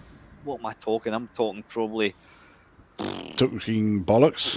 So no, no, I'm talking 1997. Yeah, it was right at the start. I mean, it was old dial-up. I mean, you're talking like a 3K connection, and it was fantastic. But I mean, one guy that I got. You used to kind of again. You got a bit of an affinity with somebody. You'd be talking to them and all. You like, do you want to play tomorrow night? Yeah, yeah, I'll be along at 8 o'clock tomorrow night. And then you'd send them a request and you'd play and you'd just chat. And we got talking, and he's like, "Oh," I says, "What is, he said, what do you do for a living?" "Oh, I don't know, I'm fucking working accounts department or something. I can't remember what the fuck it was." And what about yourself? He went, "Oh, I play darts." I went, "You play darts for a living?" He went, "Yeah." I went, "I'm a Oh master." Yeah, Chris yeah, I Mason. remember. Yeah, Chris Yeah. Mason. I went, and he goes, Uh, "What's your name?" I went, "Chris." I went, I said, "What's your second name?" "Chris Mason." I go, "Christ, I know you." yeah. And he was a great guy, and I mean, I've never obviously been on it since then. But that was like the first kind of introduction to like online playing, and it was great. It was a really good community, and yeah, everybody had their own rating, so you could tell that, like, I don't know, say I was like 400, you'd maybe you see a guy 8,000, you know that he's fucking going to be much much better. But Yeah. yeah, that was fantastic. But obviously one of the biggest bits, and you've not mentioned it yet with online gaming, is like strategy games. I mean, would you say that they open up when you're Oh, playing yeah. against somebody? Oh, yeah, yeah. Yeah, The big one for me, as you know, Age of Empires 2. I fucking love playing Age of Empires 2 online multiplayer. In fact, Jim, if you're still watching, yeah, we got to sort out another Age of Empires 2 game at some point. Let Stuart know. But yeah, that is fucking great. And I still remember the oh yeah, we'll get together and do a Age of Empires 2 game at some point. How many years ago was that? And it's oh still fuck not knows. happened. Well, we'll get that. We can absolutely. I mean, how would that work? Are you playing simultaneous, and you can Yes. talk me through it type Yeah, thing? you're playing Yeah, simultaneously. You can be either player versus player or cooperative, and yeah, if you've probably. got like 3 or 4, I mean, you can have 2v2, you can have 3v1 if you really want to. You know, it's yeah, it's it is to this day my favourite game to play online. Um, I prefer playing that online to playing the likes of Elite Dangerous, No Man's Sky. Yeah. See, I mean, Elite Dangerous. Are you still playing that? Have you not been I've not playing it played it since? since March. I mean, I haven't completely Yeah. abandoned it. I will go back to it. I've been thinking of going back to it a bit more than I have been lately. But yeah, I will go back to it eventually. But yeah, not for 5 months. Yeah. So I mean that was a game. I mean, I suppose when you think back to the original Elite, you think, fucking, wouldn't it be good if you could actually we're both playing it at the same time, and you can see your ship and I can see your ship, and I, that's you've now got that, I haven't you? I don't remember thinking that while playing Elite, but I definitely remember thinking it while playing Frontier. Mm, Frontier would have been fucking phenomenal if it had some sort of like multiplayer content. Yeah, okay, Elite Dangerous. The fact that here we are, you can now have multiplayer. Yeah, a multiplayer game of Elite. But again, it suffers from so many unbearable sort of other players, and of course, a lot of griefers who just go around doing nothing but shooting and blowing up other players just for the hell of it, and just setting out deliberately piss them off. I mean, obviously it's easy to get shot at those so you don't encounter them, but it's one of those where I like playing the multiplayer game, but I freely admit that I am not the I'm not the best person to be playing multiplayer games of Elite Dangerous or No Man's Sky for that matter with. Can I care to ask why? Well, two reasons really, but the main one is I get really frustrated when I am teamed up with somebody who is like way behind me as far as how far they've advanced, and they can't, or they're not as good. I mean, I'm really sort of like modest about like how good I am at certain games, but I have to sort of reluctantly admit, when it comes to Elite Dangerous and No Man's Sky, I'm pretty good. And if I'm teamed up with somebody who isn't, I do try to hide the fact that I'm getting frustrated by it, but I'm not very good at it. So you'll frequently sort of like, be trying to do whatever it is in the game, and you'll hear me sort of like, so yeah, in that regard, I'm not the best person to be playing multiplayer games with. I do have the patience there, so if it's someone who's like brand new to the game and wants to be able to like play the game all right, I'll talk you through it, and yes, I'll help you out. But I will eventually get to a point where I'm thinking, right, you should be able to do all of this on your own. You shouldn't need my help anymore. Why do you still need my help? And all this. And that's when I admit I do get a bit unbearable then. So I need to prepare for a lot of gnashing teeth if we do play Ages of Empire then, eh? Well, Age of Empires 2 is a different matter, because Age of Empires 2, well, you can set it so that you can set it so it's so easy Stevie Wonder could win. But you could also, you can set it so that it's so astronomically difficult that we already know we don't stand a fucking chance before we've even started. So you've got a lot of different settings there. And also it does have a bit of a learning curve. Of course it does. So I know that you've played Age of Empires 2, I think, about twice in your life. So I know that if we're doing, a multiplayer game of that, and I say to you, right, do this, and this, you're going to be saying, what the fuck are you talking about? So, I expect that. So, I'm not going to go rushing off and say, right, you know what you're doing. Right, let's just go and beat the fuck out of him and all this, no. So if we were playing a simultaneous two-player, us against like the computer or whatever,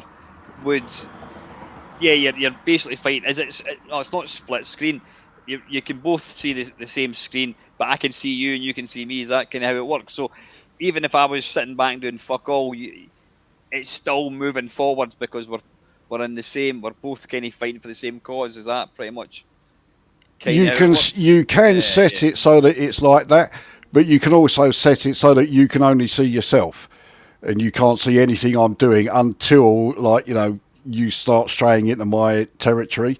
To be honest, it's not a good way of doing it, playing the game like that, having one of your allies completely hidden away as well. So, I wouldn't advise playing it like that. The best way to do it is if you're playing teams, us two against, say, two computer players, we would have it so that you could see where I am on the map, and if you move to where I'm located, you can see everything I'm doing and all this. Yeah. Because that's one thing that I always think. And in fact, Del Boy and myself, we were playing we gave this racing game an attempt, and the problem I find with simultaneous two-player racing games is somebody goes off in front, and then that's it, and you never see each other again, and they can be pretty soulless actually, racing games. you can have the thing like the elastic band effect, where if somebody goes too far in front, the person that's in second place kind of gets pulled along. But then that's Yeah, almost like I can't stand that. Yeah. that's pointless. So racing games, I think the only racing game that I like to play sort of simultaneous would be like a super sprint type thing where you can actually see where the other person's on the screen. And I think you need that. I mean, I don't. What would be the point of like you and I playing a two-player game? We're both fighting for the same cause, but I can't see you and you can't see me, because it would just be going on in the background. I think the whole point of a two-player game is, fucking hell, you get my back, you do this, I'll take care of them. Is it not? Is it not? Yeah, exactly. That's how Together, yeah. that's how I would play it. I say you can set it so that you can't see what the other other people on your side are doing, but I don't see the point in doing that. So I would not set it up like that. I'd have it so that we could see what each other was doing. Although when it comes to racing games that you were saying there, see, I'm in the polar opposite of you. I prefer a more simulator style racing game. Unfortunately, there isn't a good one on the PC, or at least there hasn't been for a long time. And if say you were in first place and I was down in like 15th and that, I don't care about the gap, because I know you fuck up once. Here we go. I mean, so the pressure would be, the pressure's still on to do well, because as I say, if you fuck up, you've got off the track, you're trying to get on, and suddenly I come past you, and you realise, okay, I was in the lead, now I'm fucking 15th at best. You really paid for that mistake. I actually like that aspect of that part you don't like. I do like about racing games. No, I think it's fine if you're playing a game where there's like other cars on the track. It's when you've got like the one that Dale and I were playing. It was just me and him, and he went away off in the front, and I'm like fucking trying to catch him, and he's away off in front, and it's like.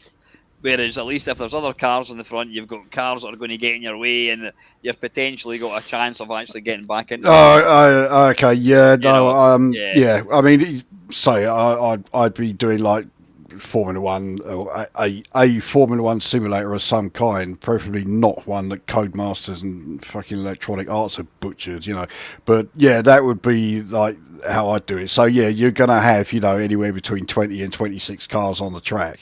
If it's just the two players and nothing else, yeah, that would be boring. Yeah. What the hell was it called? Megalomania? Was that a multiplayer game again on the Amiga? Megalomania, remember Sensible Software. I can't remember if that was or not. If it was, it might have required either a null modem or serial link. I don't remember it having like a split screen option. That doesn't mean it didn't, but I don't remember it having those. So what would you say is the best type of game for like simultaneous two-player? Strategy.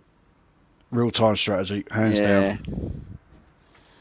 Now, why is that? Do you think because you've got another human being that's going to be... Yeah, exactly. See, even with like Age of Empires 2, where if you're going to crank up the AI to its most difficult level, I have been able to beat it once, but it was only once, and to be honest, things were so heavily in my favour that I couldn't really fail.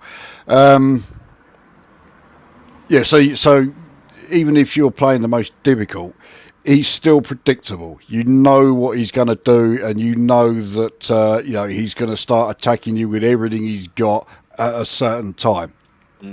Now, when you're playing against another player, the predictability is out the window. You haven't got a clue what they're going to do. And that makes it much better. Yeah, and of course, if it's two people and you've got something like a voice chat thing going on in the background, then you can be a right cunt, constantly taunting the other person. Right, okay, I hope you're ready because I'm about to kick your fucking arse and all this shit, But, real time strategy is by far my favourite. Dale's mentioned an interesting thing, which isn't really it's nothing to do with simultaneous two players, but like ghost cars. I take it you're familiar with what that is. Yeah, depends on the game. Yeah, in some cases it's all right. It's a way of being able to have, like, multiplayer, even if the other player isn't actually there. So yeah, I can see the appeal. It's not for me. I'd much rather have the two, there actually racing at the same time. But if that can't be done, then yeah, the ghost car is Yeah, there the was a next best option. there was a brilliant game that was in fact, again, I featured it in the video I put out last week called Hess Games. It was an American kind of track and field type thing, Yeah, I and remember it. Yeah, yeah, it had really big blocky graphics. But yeah. I excuse think it me, was called His Games when it was re-released. Originally, it had a different title, but I can't remember what the original title was, and I'm fairly sure I've got it as well. I it was think it like, was called Go for the Gold. oh yeah, I That think yeah, does go for the sound gold. familiar. Yeah, I think that was it. Yeah. Yeah, yeah. And I don't know whether Hess Games was the second, if that was before or after, but yeah, it Actually, had I this. think, yeah, it was released as His Games, and yeah, Go for the Gold was the title it got on its re-release. I think it was like Human Engineered Software or something that stood for. But yeah, there was one. I just played this one event, and it was 100 meters. And what you did was you obviously waggled the joystick like fuck, and then you started again, but you were then racing against you. And it Yeah, was, I mean, I love joystick wagglers, and I just used to sit and play that constantly because I was racing against myself. And what I would do is I would start off with I would like run quite slow, and then I would do a blistering finish. And so I'd be racing against myself, and it was awesome. And because you knew that you were always going to get better and better and better and better. And of course, you've got like the racing games where you're racing against. I mean, it's kind of like a two-player game because you're racing against a human, i.e., your last shot. You're racing against that. It's quite an interesting thing. I mean, there was a thing I read on the internet a while back, and it was a guy had mentioned that he dug out his Xbox from the loft, and he says he used to play. I can't remember what game it was. It was a racing game of some sort. Him and his dad used to play it all the time, and his dad had passed away, and he connected it up, loaded it up, and lo and behold, his dad's like ghost image. His dad had the fastest lap, and he says it was like bringing him back, just being able to race against his dad's ghost image, if you know what I mean. He mm. didn't. He said he never wanted to beat him because then it would erase it. But it's an interesting thing, the old kind of ghost thing. Um, it's yeah. If you're playing it on your Todd, one thing that would be interesting. You've got ghost images when you're playing racing games. Would it not be possible if you were playing like I was going to say like Ages of the Empire or like some like Command and Conquer? It recorded every move that you had done, and then it would then make you fight against you. Would that be possible? But then again, it would. I suppose it might not, because if you're attacking somebody when you're playing against that person or your ghost image, your guys might not be in that exact position, so it probably wouldn't work. If No, that it makes wouldn't any. work because, yeah, Yeah, your ghost image, you're still building up, and like uh, putting everything into upgrading. Meanwhile, the other player, he's built up his army and he's attacking you straight away, and you're not doing anything. So, aye, yeah, aye. it wouldn't work. Real time strategy has to be like, two players who are right there and then. Um, Jim has mentioned Baldur's Gate 3. Yeah, I mean, I'm assuming you've still not played Baldur's Gate 3. No, my daughter plays it. She plays it every other day. Jim seems to be a fan of the multiplayer. I can't say I agree. I wasn't all that struck on the multiplayer aspect of it. The problem with it is it kept giving everybody the opportunity to go absolutely racing ahead, and that happened a few times when we were doing multiplayer games of Baldur's Gate 3. because all you need is like two people who play the game very differently, and believe me and Jim, we play the game very, very differently. I'm fairly meticulous. I want to sort of search through everything, and if I come up, if I discover like books or scrolls or whatever, I'm reading through it all to see what information is there to help me along the way, because 99% of the time, if there's a book there that needs reading, there's something in there it's telling you that you're going to need to know later on. So I'm always doing all this. Jim, on the other hand, likes racing off. If there's a shortcut to be taken, he'll take it. If there's a fast way of getting to like any sort of conflict, he'll do it.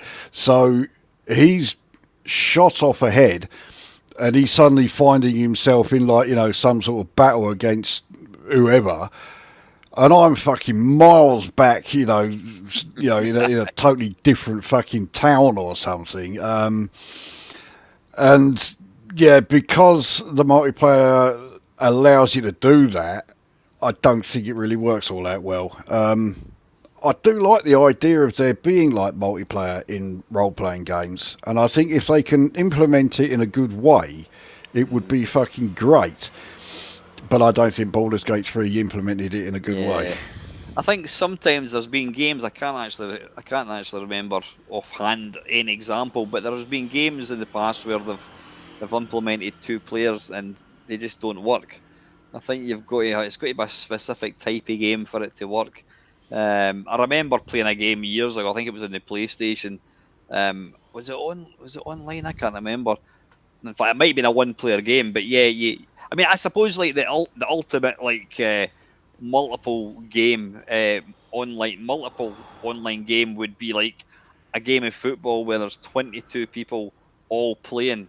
But the problem with that is everybody would want to score a goal. Yeah, exactly. You're just going to end up with. Yeah, you're not going to stay in formation. You're just going to have 22 people all surrounding the ball everywhere. So, yeah, I don't know quite how well that would work, Yeah. So, I mean, you don't really play any, obviously the big games. I mean, everything now that comes out is multiplayer. I mean, to kind of advance it forwards then, what do you make of games? Do you miss games where you buy a game and it's like, it's multiplayer only? I mean, there has been games, and they'll maybe bolt on a one player thing, but largely it's based on multiplayer. Yeah, 9 times out of 10, if a game is multiplayer only, I want nothing to do with it. It's got to have single player. It's some kind of single player gameplay there.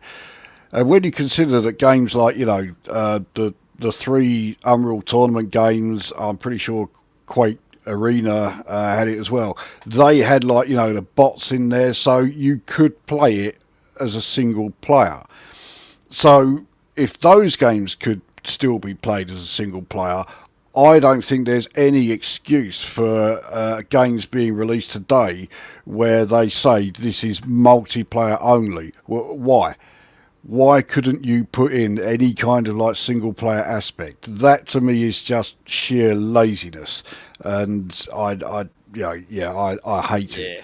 Yeah. The extreme one is MMOs, especially if they're going to charge you a fucking subscription for it. But yeah, that's a different matter altogether. Yeah, okay, you've created this vast area where, all these people can play. I suppose I've got to admit that Elite Dangerous is an MMO. I suppose in a way, even No Man's Sky is an MMO, even though it started life as a purely single player game. But when you've got huge areas like that, for a start, it's nigh on miraculous if you do bump into another player. But, you don't always want to do that. There are plenty of occasions where you just right, I just want to play the game on my own, just me. I don't want to encounter anybody. And if you don't have the option to do that because the game's been coded purely for multiplayer and nothing else, then that's straight away. Yeah, I don't Yeah. care how good the game looks, how great it's supposed to be. I don't want to know it. Yeah, it almost like kind of stinks of laziness or reeks of laziness in my opinion. I mean, I pay the is it 10.99 a month for the Xbox, whatever the hell it's called. You can download, you get all the games you can play Oh yeah, for Jim does that as well. yeah, Yeah. it's great. I mean, it's great. It's good value for money. But there's been a couple of games that I've seen. There was one which was like it was based on like Halloween or something. I thought that looks fucking brilliant. I fucking downloaded it, and it was multiplayer only. And I'm like, Yeah, delete, there uninstall, was uninterested. one of Friday the 13th, Oh, and I that's what was it was. Aye, it was yeah. Friday Now the I 13th. was really keen on that. I Aye, thought, aye, aye. oh, this sounds like it'd be great. And as soon as I read online multiplayer only, that's it. Yeah. Don't care. I just instantly installed it and then I instantly uninstalled it. Yeah. I think, I mean, it's possible. It's because we are old bastards, you know what I mean? We remember the good old days of just putting a cartridge in or whatever it would be, a tape in your Commodore 64 and play games. I mean, it's a different world that we live in now. I mean, everything, all the games that my daughter plays through that wall, it's all online. But then she knows she's got lots of pals that she talks to and all that. It would probably be different, I think, if you had lots of pals that you could play online with. But yeah, as far as me playing an online game, the last online game, and it's got to be, it's one of the best ones. In fact, I'm interested. Have you ever played it? Left 4 Dead. Oh, it bores the fuck out of me, that. Really? Oh, I Yeah. love that game. See, I've got that. I've also got Left 4 Dead 2. Yeah, Although yeah, the only reason I have the two of them is I think Left 4 Dead 2 was it was on sale for like a quid or something, yeah. and I still wasn't interested, and someone bought it for me. I played it like twice, and it's like, oh, it's so repetitive and so tedious. It just Again, I wouldn't have played it, but me and my daughter played it constantly. We played it on like the Xbox split screen. I was playing it a couple of weeks ago. We're playing with one of our pals. I've played it. I've played it too much now that I've kind of I've had my fun with it. But no, I thought that was like the kind. I wouldn't say the ultimate, but it's a good co-op game. You're both trying to get to the end. You're helping each other. You've got to go, and if you get killed or you go down, you lose energy. You've got to go and revive them. So it is very much you're helping each other.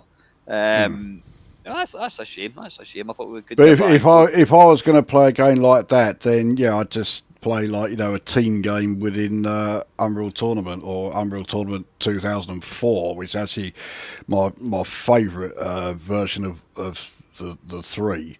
Yeah, I'd just set up a team game of that. Yeah. So I'd apart from enjoy that, that a lot more. yeah.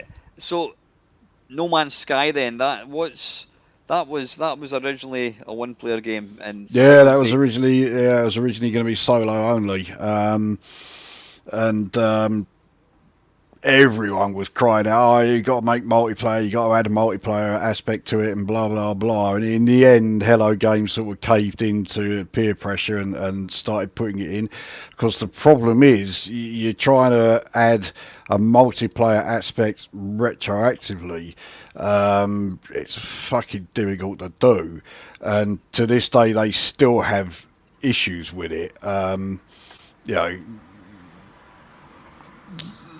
it's got better, but yeah, it's still not very stable. There are still server issues every now and then, and the voice chat doesn't work very well, and suddenly you'll just disappear, or the person you're playing with will disappear because you're now in two different instances, even though you're both in the same place, and stuff like that. So it gets a bit annoying, but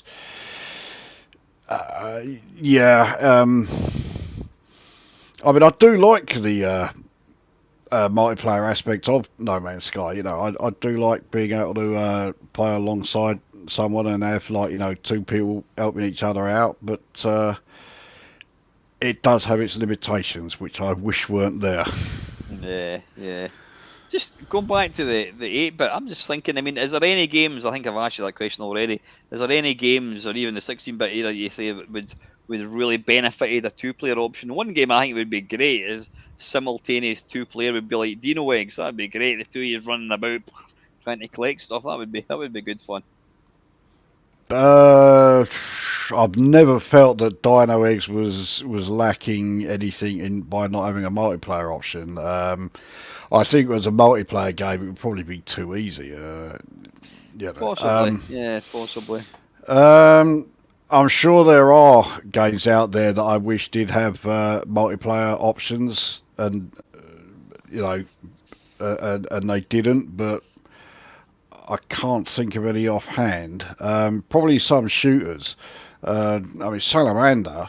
I mean, that was one of the CoinOps big features was two-player multiplayer. But yeah, you didn't get that on the 64, did you? I don't remember it having two-player simultaneous. Two-player. I think there was a couple of there were a couple of vertical, horizontal shoot 'em ups that had two players. Obviously, if you get into the arcades, yeah, there was a lot of like multiplayer shoot 'em ups. Does it add anything to it? I'm not too sure. It depends on the game. If the game has been designed well, then yeah, it does add something to you. You know, I'm a big fan of Salamander anyway, and I do really like playing it as a two-player game. Yeah. But you look at something like well, one we mentioned earlier, right? Gauntlet. Now, Gauntlet bores me into a coma. And that, of course, can have 4 players. And you think, oh, right, 4 players. Oh, it's going to be great. No, it's boring. And the worst of the lot was Quartet, I still maintain to this day that when Sega were developing Quartet, obviously, it was because of the popularity of Gauntlet with its sort of novelty value of having 4 players simultaneously. And they convinced themselves that the only reason that Gauntlet was popular was because it could have 4 players. So all they cared about was, right, we've got to have 4 players, or maximum 4 players simultaneously. And it's like, what about the game? Oh, who fucking cares about the game? Just make sure it's got 4 players, and hence why Quartet is such a shit pile. Aye, it was a fucking awful conversion. I've never even played the arcade game, but yeah. Well, I'm talking about the arcade original. That was awful. Never mind the fucking conversions. Jesus Christ. Yeah, Jim's saying there, Amiga Hunter. I was actually thinking about that. Yeah, Hunter was quite. Hunter was a great game. Yeah, I was a big fan of that. The only problem with it, and this purely affects me, when I bought it at exactly the same time that I got Midwinter. Midwinter was a fucking fantastic game, but that is definitely a single player only game. So I didn't play Hunter as often as I really should have done, because it was fantastic. Yeah. I think sometimes if there could have been a multiplayer version of Hunter, I could see that working. Yeah. What about? I mean, obviously, one kind of game genre we've not really touched on is like multiplayer beat 'em ups. I suppose that's the game back in the day. You think, oh, it'd be great to play a fighting game with your pal, kind of helping you out. Things like Final Fight and all that. I mean, are you a fan of any multiplayer? Well, it depends what sort of fighting games we're talking about, because obviously, like we were mentioning earlier with Barbarian and IK Plus, and I keep calling it IK Plus. No, the original International Karate. I don't like IK Plus. So if you're talking about those sort of fighting games, well, they're one, and when I'm talking about co-op ones like Final Fight, like Double Dragon and all that sort of business. Yeah, they never interested me in the slightest. Yeah. Target Renegade. Well, the Spectrum version of Target Renegade. I mean, I think we can't talk about 1-on-1 or like simultaneous 2-player games like Street Fighter or Street Fighter 2 or whatever it is. That game is still massive in like Japan. They still play the whole. I mean, I think that game is probably responsible for like the old esports. There's there's a famous, if I'm saying famous, there's a clip on YouTube. It's quite old now. There's massive. It's in like two guys playing Street Fighter, and there must be like 500 people in the crowd, and one of the guys was absolutely whipping the arse of this other guy, and he launched this like attack, excuse me, and the other guy like blocked every single move, and then he came back and won, and the whole place erupted. It's like, and then you see it in slow motion. It's like that is actually a skill. That's not somebody just mashing the buttons. That is actually a skill. And I think if a computer game gets to a point where it is genuinely a thing that you can master, then that's when it really gets good, because you know you can invest time. It's like any sport in real life. The more you play it, you're going to get better. In some games, if the control system is so good, then it can become a sport in itself. To a degree, I mean, I'm not a fan of esports at all. Street Fighter is not a great example to use with me because I remember when it first came out, all of the arcades in Southend got the version with the supposed sensitive buttons. You know, the ones where the harder you press them, the harder you punch That was someone. The original, yeah, that was the original Street Fighter. And yeah. It did not work at all. It was absolutely diabolical. These buttons were enormous, but you had to put so much pressure on them just to press the things that the game was totally unplayable. So, and I never got over that with Street Fighter. I didn't care about any of the other games because I just remember how shit the original one was, and I've just never bothered with it anymore. If I'm going to play, PvP beat 'em up, I'll go and play Barbarian. Yeah. So do you think the future of video games is going to be multiplayer now? Do you think we're going to get to a point where one player campaigns are going to be a thing of the past? Well, I hope not, because if that's the case, then that's me done with them. You've got to have single player content. I don't want to know games that are purely online. You've got to have single content in there, otherwise. And I know I'm not the only one. So there is always going to be the market for single player content. Yeah. Even though this whole vid stream thing is all about multiplayer. I'm just not going to bother with games that are multiplayer only. So if games are only going to be multiplayer or only going to be one player, would you go for the one player, do you think? Oh yeah, every time. Yeah. If I had to choose between the two, then single player every time. Yeah. I mean, I think that's the point of video games. I play video games to relax. I play them because you can lose yourself in a game. You're fighting fucking dragons or climbing things, whatever. And if the only things you're competing against is another player, and it's almost, you'd be as well going outside and just playing football or fighting each other or something. Yeah, I think it'd be a sad day that if they stop putting one player options in. But I mean, there's been so many games. I mean, was it what the hell was it called? It was a Star Wars game that came out. Oh, it came out. I think it was for the Xbox 360, but it came out for the PC. And again, it's multiplayer only. It's like, oh fucking hell.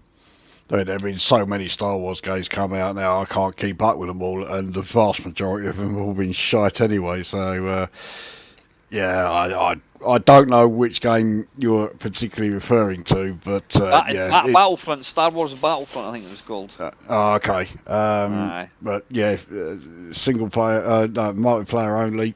No, ta-da, not interested.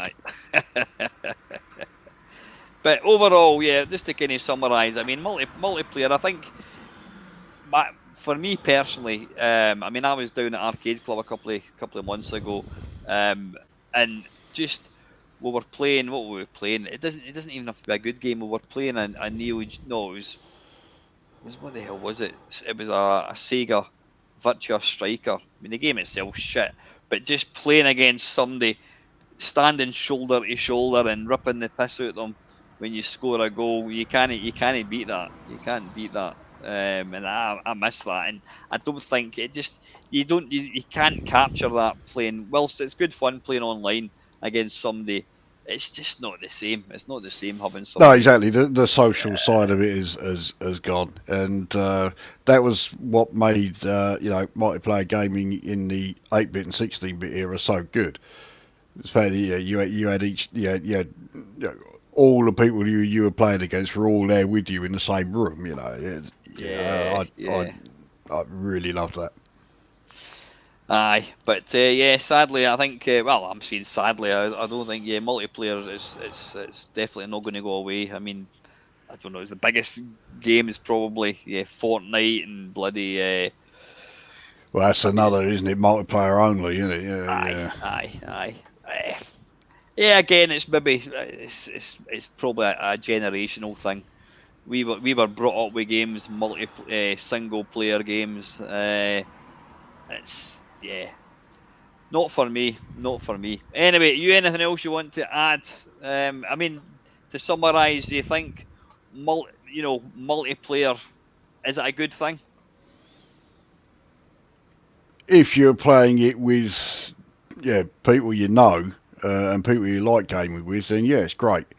But Yeah, if it's going to be constantly like matching you up with people you don't know, didn't even know they fucking existed, no, I can't stand it. yeah, it's a hollow exercise. I think again it depends very much in the game. I mean, we've mentioned a few of them, Rocket Ball and stuff like that. Emily Hughes Soccer, brilliant, absolutely brilliant games. Multiplayer, and then you get games like Beachhead 2 where it's multiplayer, but it doesn't actually add anything. If anything, it's just it's a pointless thing. Is there any games like on the 8-bit and 16-bit that you said it was shite as a one-player game, but you make it multiplayer and it completely transforms it?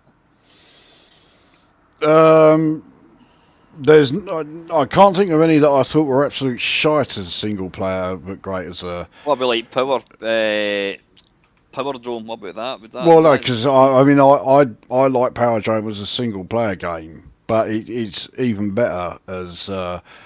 a multiplayer game. The thing is, if a game was shite as a single player game, then I didn't want to even think about trying it as a multiplayer. Why am I going to play a multiplayer game of a game that I can't stand in the first place? So Aye. yeah, if I thought a game was shite, then it was shite, no matter what.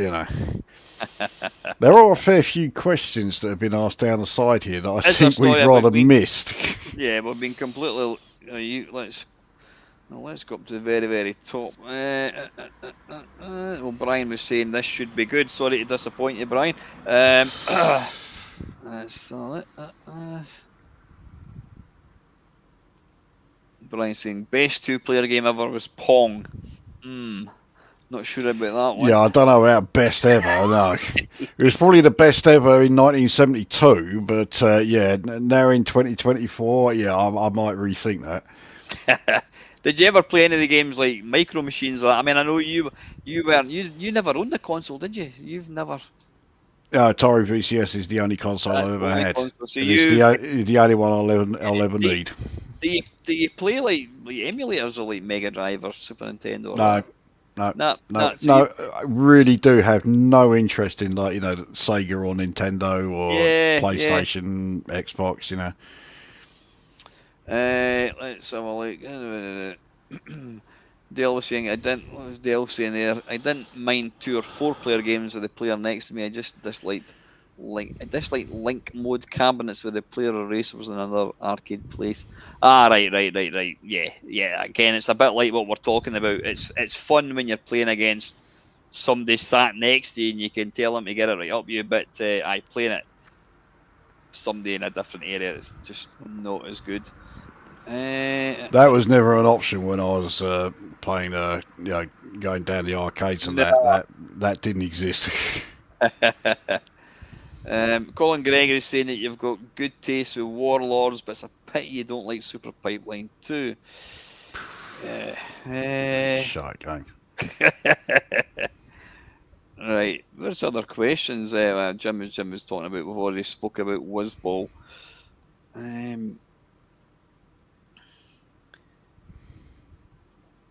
Double Dragon. Did you see there's other questions? I can't actually find any. They probably. I mean, bearing in mind you scrolled right back to the very start, so you're talking 2 hours ago with some of these. Yeah. When I scroll back, does that scroll your screen as well? No, I'm just checking mine. Yeah, you can start with the most recent ones. Okay. I'll scroll right way down to the bottom again. Populous 2, I forgot about that one. Yeah, I never actually played that as multiplayer, but yeah, again, that was one that you could play using a null modem cable. But yeah, funny Populous. I didn't play it very much, so I didn't really form an opinion on it one way or the other. Yeah, it was. I need to play it more. Yeah, that is Doman 2000. Is that Marble Madness that he's talking about in the Amiga? I think you could play Marble Madness with 2 people. Yeah, you could, but you had to have 2 mice. Yeah, you needed a second mouse. And you'd need to obviously keep up with the other players, surely, wouldn't you? Yeah, if you left the other player behind, they got brought forward, but had a time penalty.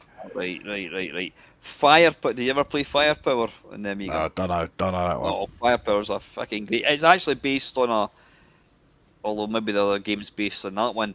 What was it called? I can't bloody remember. It's a fantastic game. It's a good 1-player game, and it's I can imagine it being even better in 2-player. You control. It's a bit like an early Command and Conquer. You've got your base, and then you venture into the enemy and you try and destroy the base and that kind of stuff. But it was. So it's a sci-fi Age of Empires 2. Kind of. What the hell was it called again? Oh fuck! If anybody can remember, I mean, he's thinking of Dune 2 or something. No, Dune. That was that ever a 2-player game? Dune 2. I don't remember. I never played it as a 2-player game. If there was one. That's the thing. I mean, I know you're thinking maybe about Age of Empire. I loved all these games. I mean, I kind of stopped playing. I mean, I played Command and Conquer. I played Tiberian Sun. I played Red Alert. I played World of Warcraft. I played Warcraft 1, Warcraft 2. So I couldn't stand the Warcraft or Starcraft games. I didn't like any of them. So. And then I can't remember what was the most recent game I played. Would it be Tiberian Sun? I think possibly. I can't remember what the last of the Command and Conquer series was. It might be that, but I don't remember. I mean, there are plenty of great RTS games on PC. Rise of Nations, Supreme Commander 1 and 2. Obviously, the Age of Empires series. There's a lot of great ones out there. They all play relatively similarly, but they've all got their own unique way. There's no way you could use the same strategy right across the board. You'd get nowhere. So you've got to change how you play each of them. Could we play Command and Conquer or whatever and play against each other online? I would imagine so, but I mean, I don't have any of them, so I couldn't tell you. You can probably buy them for like 10 pence in Steam. I don't know. I mean, I've got the latest version, which came out about 3-4 years ago. Okay. No, I don't have any of the Command and Conquer games, so I mean, I would imagine so. If the latest version only came out a few years ago, then of course it's going to have multiplayer. Have a look. If it's looking dirt cheap, then grab it. But right, let's have a look. I'm just trying to see.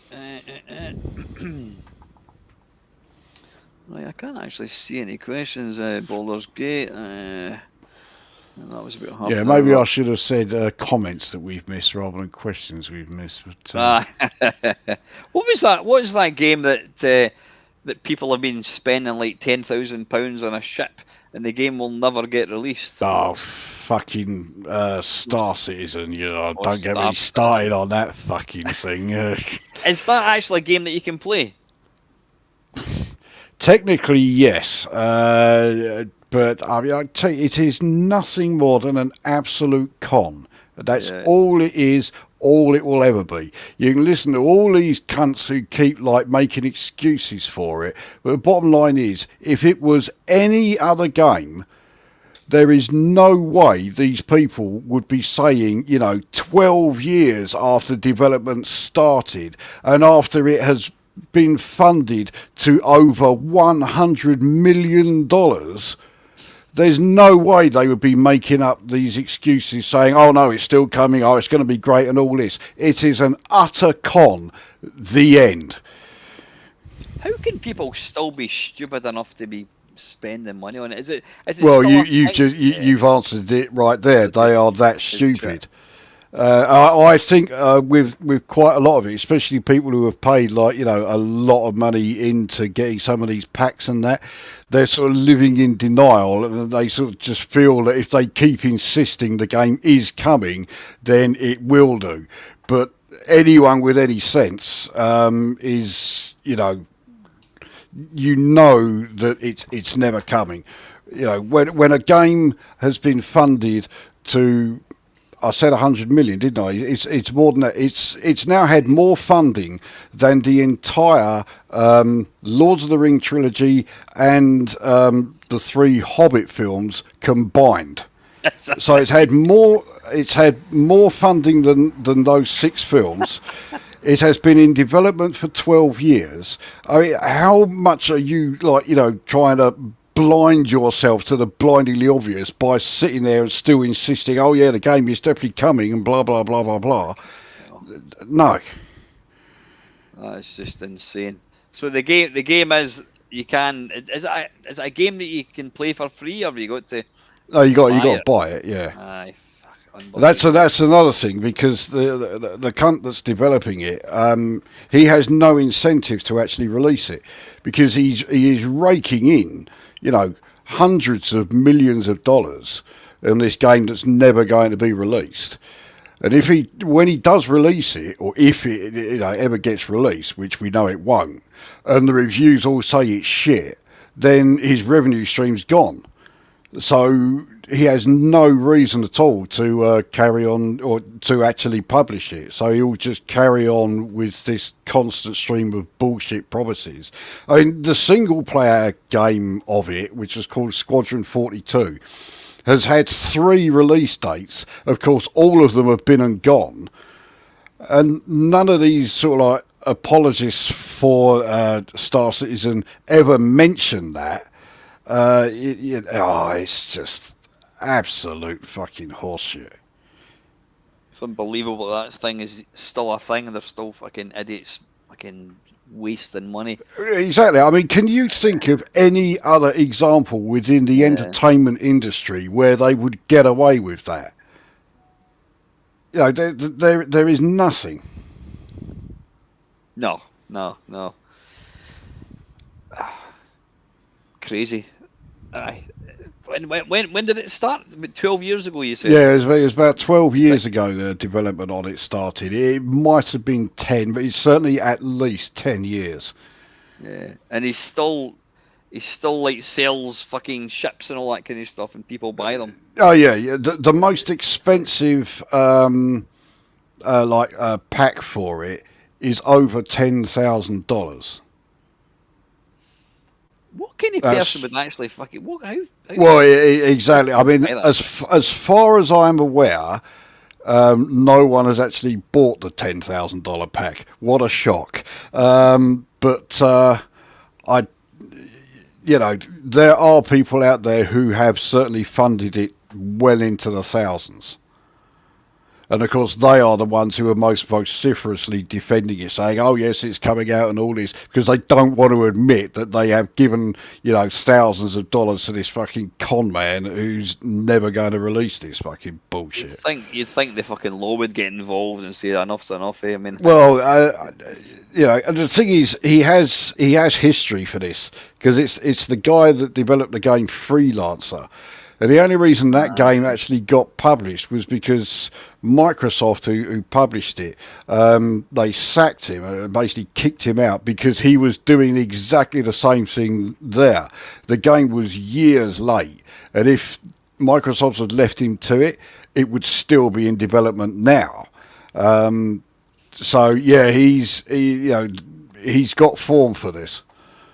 Yeah, Steve's just said their Star Citizen had over $650 million. Fucking Yeah, hell. there you go. So, there is no justification of any kind for a video game having, a budget of 650 million, and it is still nowhere near even reaching alpha stage. It's still very much in pre-alpha after 10 years. I mean, I do know somebody who has it. In fact, I know a couple of people who've got it. One of them, I think, ended up just getting shot of it. I think they gave away their, their login details. They just gave it to some other fucking poor prick who got saddled with it. But I do also know that Jim has it. Now, Jim's not a fucking idiot. He knows full well that the game is never coming out, or at least I dearly hope so. But he's done a couple of videos showing the current state of it. So, 10 years of development, $650 million budget, and so far there is one solar system you can visit. So you're in that solar system, you can travel around it, and that's it. No others. Now, bearing in mind that No Man's Sky has 1.4 quadrillion solar systems, Elite Dangerous has 400 billion, Star Citizen, with its $650 million budget, has one.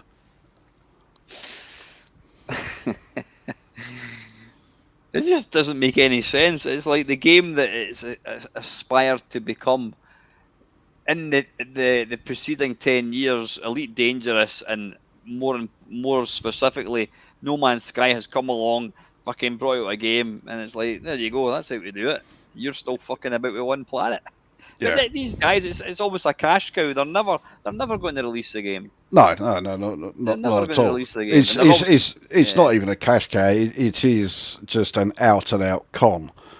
It's just a scam. That's all it is. As something Herodians just mentioned there, they do occasionally have these weeks. I think they tend to be more weekends than just whole weeks. But where you can log in and play the game for free, and their servers cannot cope. The servers just go into total meltdown, and it ends up that no one can play it. You wonder what kind of programmers actually choose to work in this, or are they looking upon it? This will keep me in work until I retire. Their staff turnover rate is astronomical. The number of people who have left, none of which ever have a good word to say about it. Shock horror, including a certain Martin Galway. I was going to say who that. Worked on it. Yeah, he worked on it briefly on audio. He wasn't there for long. I think he might have been there 6 months at the very most. And when he left, he was he's basically saying, fucking, you don't want to go anywhere near these bunch of fucking shysters. Nah, he doesn't want to be associated with it at all. Fucking unbelievable. Well, I don't think anybody with even an ounce of credibility would want anything to do with it, because it's it's outrageous. Anyway, listen, I think we've pretty much ran dry with that. But I think multiplayer. I mean, to summarise it, so you reckon you said sort of strategy games is where multiplayer. RTS is definitely my favourite. Yeah, I wouldn't say that is the definitive. Everyone should only play RTS games with multiplayer. But can I just address something Cauldron of Stardust said there? Hello Games were going about things the right way. The only reason it got released early with not much in there was nothing to do with Hello Games. That was Sony that did that. Sony bought into, basically they bought Hello Games, and they then said, right, we've now paid out all this money for it, so you've now got to publish it, so we can start getting our money back. So yeah, it was Sony that released the game well ahead of when it should have been. Hello Games didn't want it released at the time that Sony sort of like basically forced them. So yeah, that was not the fault of Hello Games. As it is, when it first came out, I thought it was absolutely fine, but I was in a minority. Yeah, I mean, they promised the Earth, obviously, and it never delivered. But I mean, fair play to them. They've been offering free updates for like the last 3-4 years, which is no, for the last 8, ever since the game came out, every single update on it has been free. Did they publish other games? Not yet, but they got a new one coming. They got a game called Light No Fire. I was going to say, because surely by now anyone that's going to buy that game has bought it. So you've got to wonder where the revenue stream is. No, because the game is constantly being updated and it constantly gets all this new stuff put in there. Then there's always going to be like people who were unaware of it because, I don't know, I mean, 8 years ago, people who are now turning 16, they were only 8 years old when the game came out, so they would have just like ignored it. Now they're finding out about it, so the game continues to sell. So it does show that, if you are a developer, there is certainly some merit there in doing these updates for free, rather than charging people for DLCs or the like. Because if you just keep on adding to it like they have done, then the sales of the base game are just going to continue. I mean, it still goes on sale prices, fairly often, but No, fair play to them. I mean, they've obviously taken they did make a lot of promises, and well, I think you told me that at the time, that it wasn't their fault. It was Sony pushing them for a release date, but they've given back. Hello Games were practically on the point of going bankrupt, so they kind of needed to, but Sony were well aware of that fact, so they were thinking, right, okay, yeah, we'll bail them out, and now we own them. Yeah. So you're saying it was Sony? So was it just going to be released on like their console then? Oh no, but you remember it had all been publicised quite extensively, and of course Sony just saw the big dollar signs. They were like, okay, we want to get in on this, right? I.e., we want the whole fucking thing. So yeah, it was the primary platform was the PC, but they were developing, the console versions at the same time. It wasn't just we're only going to do one version and then maybe port it across. No, the intention was always going to be on all 3 major platforms of whatever they were 8 years ago. Oh, fuck if I know. Yeah. So am I right in thinking, what was it, Star Citizen, whatever the hell it's called, is No Man's Sky what Star Citizen hopes to be? No, it's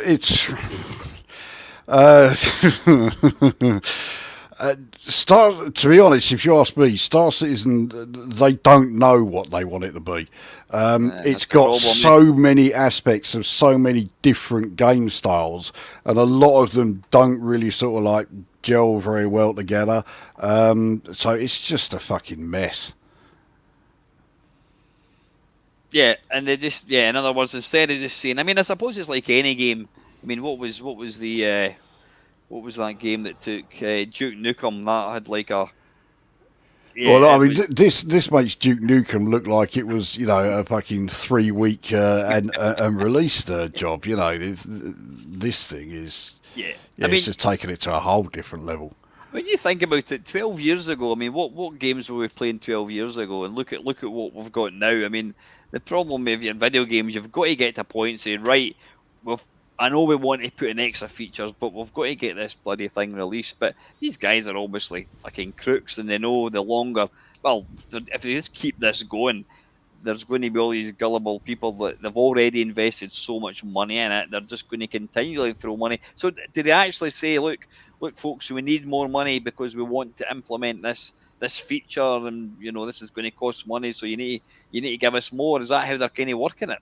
No, not really, but they don't need to, because there are still plenty of people out there who listen to those that make the excuses for them. Yeah. And they look at the visuals, and there's no denying, right? Visually, it does look impressive, but then it starts moving, and you notice that your frames per second are barely into double figures, and straight away that should set off the alarm bells, But yeah, they don't actually. They don't sit there and say, "Oh, we need money for this, that, and the other." But yeah, they don't have to. I can tell you exactly the time when I became aware myself of this game being an absolute con. This is going back about 8 years, so it's just before No Man's Sky came out. And at this point, I was actually interested in Star Citizen. I didn't, obviously I didn't know anything like as much about it then as I do now. And I was signed up to the newsletter, so I was getting all the updates and that. And there was one newsletter I got, and I will never forget this, because I just could not believe what I was reading. And it was going on about, oh, we've implemented this great new feature. It's absolutely fantastic, what it was, the game used your webcam, and it looked at the expression on your face and put that expression on your character in the game. That's it. Possibly the most pointless gimmick I have ever heard in the history of video games. And this update was about nothing else, just this. And then basically saying, look how fucking great you are because we've done this. And I'm reading this thinking, what about the actual game update? What about, how close is it getting to release and all that? No, not a word on that. Just endlessly going, oh yeah, now the face on your character is going to be the same as your. Fuck you, what? And as soon as I finished reading that, I was like, that's it. I want nothing more to do with this. Was Peter Molyneux involved in it by any chance? No. No, I don't think he was, but I mean, he doesn't have the greatest of reputations in the gaming community these days. So, yeah. I mean, he did do some decent stuff. I mean, he did Dungeon Keeper, which is a fantastic game. So, when he did actually deliver, he did all right. It's just that he was also one of those who promised the earth and rarely delivered. You might remember, well, you probably didn't, because you probably weren't interested in it, but when the Xbox 360 came out, they were developing a game, and it was like virtual. It was like this wee boy, and you could speak to him and like you interact with him and all that. And this was massive. It was using the Kinect webcam thing, and he was going around and doing all these demonstrations and all that. And then they're like, yeah, that's all very impressive, Peter, but it's fucking boring as fuck, isn't it? And eventually it just fizzled out, and nobody ever mentioned that again. I'm not sorry about it, because it sounds like it's absolute fucking toilet. Yeah. I think, to be fair to Peter Molyneux, he was a clever guy. He was really, really excited about what he did, but he just sometimes got carried away with himself, and he would make promises that never ever, like, was it black and white it was meant to have. That was the first time I'd kind of heard of AI. Well, these big monsters were supposed to walk about, and it never really transpired, did it? Well, I bought black and white. So did I actually, I totally bought into the hype of that. It looked great. It was a fantastic looking thing. Gameplay was not all that. But Black and White 2 got everything right. Black and White 2 is much better. I didn't even know that was a thing. Yeah, it's a big improvement on every single aspect of the original. So if there was enough in Black and White that got you interested, then yeah, Black and White 2 is definitely worth hunting down. It's I think you'd be pleasantly surprised. It's not bad at all. Right, and how can he soon after the original did it come out? Oh, I mean, we're going back quite a bit here. It's got to be about 2 or 3 years afterwards. Aye, probably get difficult to actually run on a modern PC, unfortunately. Right, just before we kind of wrap this up, Trev Icon 64 is asking, is Unknown Realm any closer to be released? I have no idea what that is. No, I've never heard of it, so I can't tell you about that one. Sorry, that's a new one on me. Sorry, Trev. No. Just have a quick look, see if there's any other. Jim's saying there, what is X4? Well, the X series of games. Yeah, he's been playing X4 quite a bit lately. It doesn't grab me, I have to say, but yeah, it's another space. Like XCOM, is it? No. Eh? XCOM for the Well, Amiga, XCOM was a sort of offshoot of the original X game. Was it X? Oh fuck it! I'm gonna have to bring up my Steam now to check the title. Hang on. Right, here we are. X, so, while you're looking for that, in your opinion, what is the better multiplayer game, online game, Elite Dangerous or No Man's Sky? Hard to say, do you think?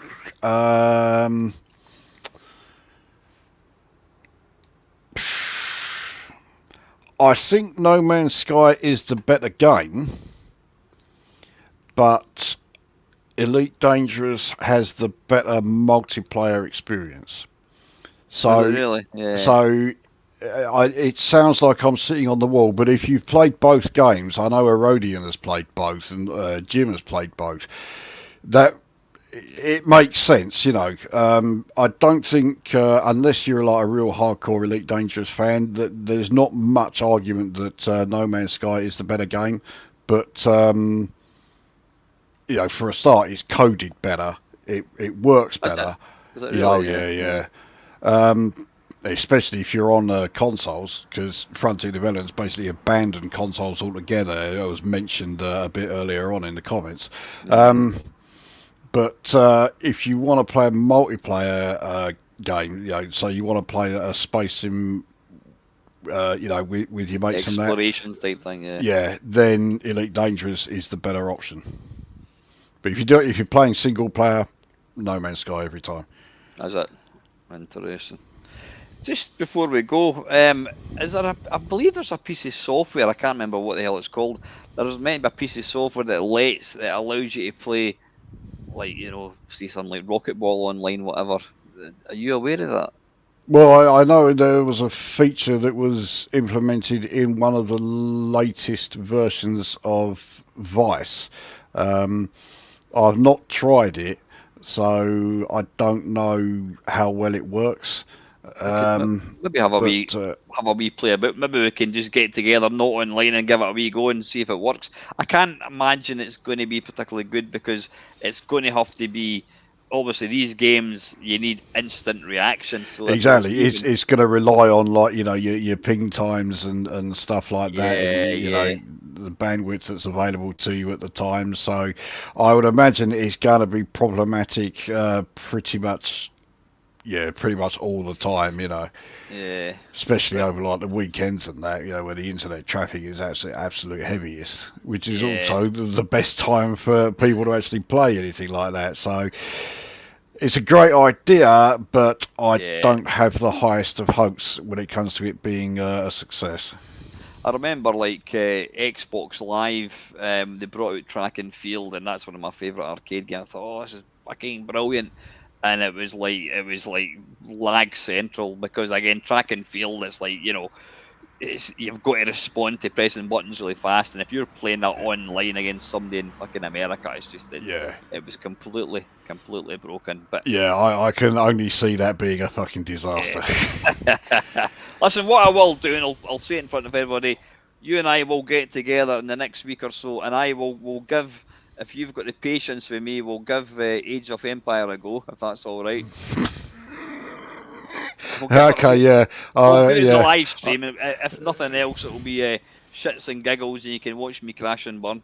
Okay. I'm not going to hold my breath because we did first say that about 4 years ago, but well, we'll arrange a date offline for next week. We'll give it a go midweek or something. We'll do it anyway. We'll definitely give it a go.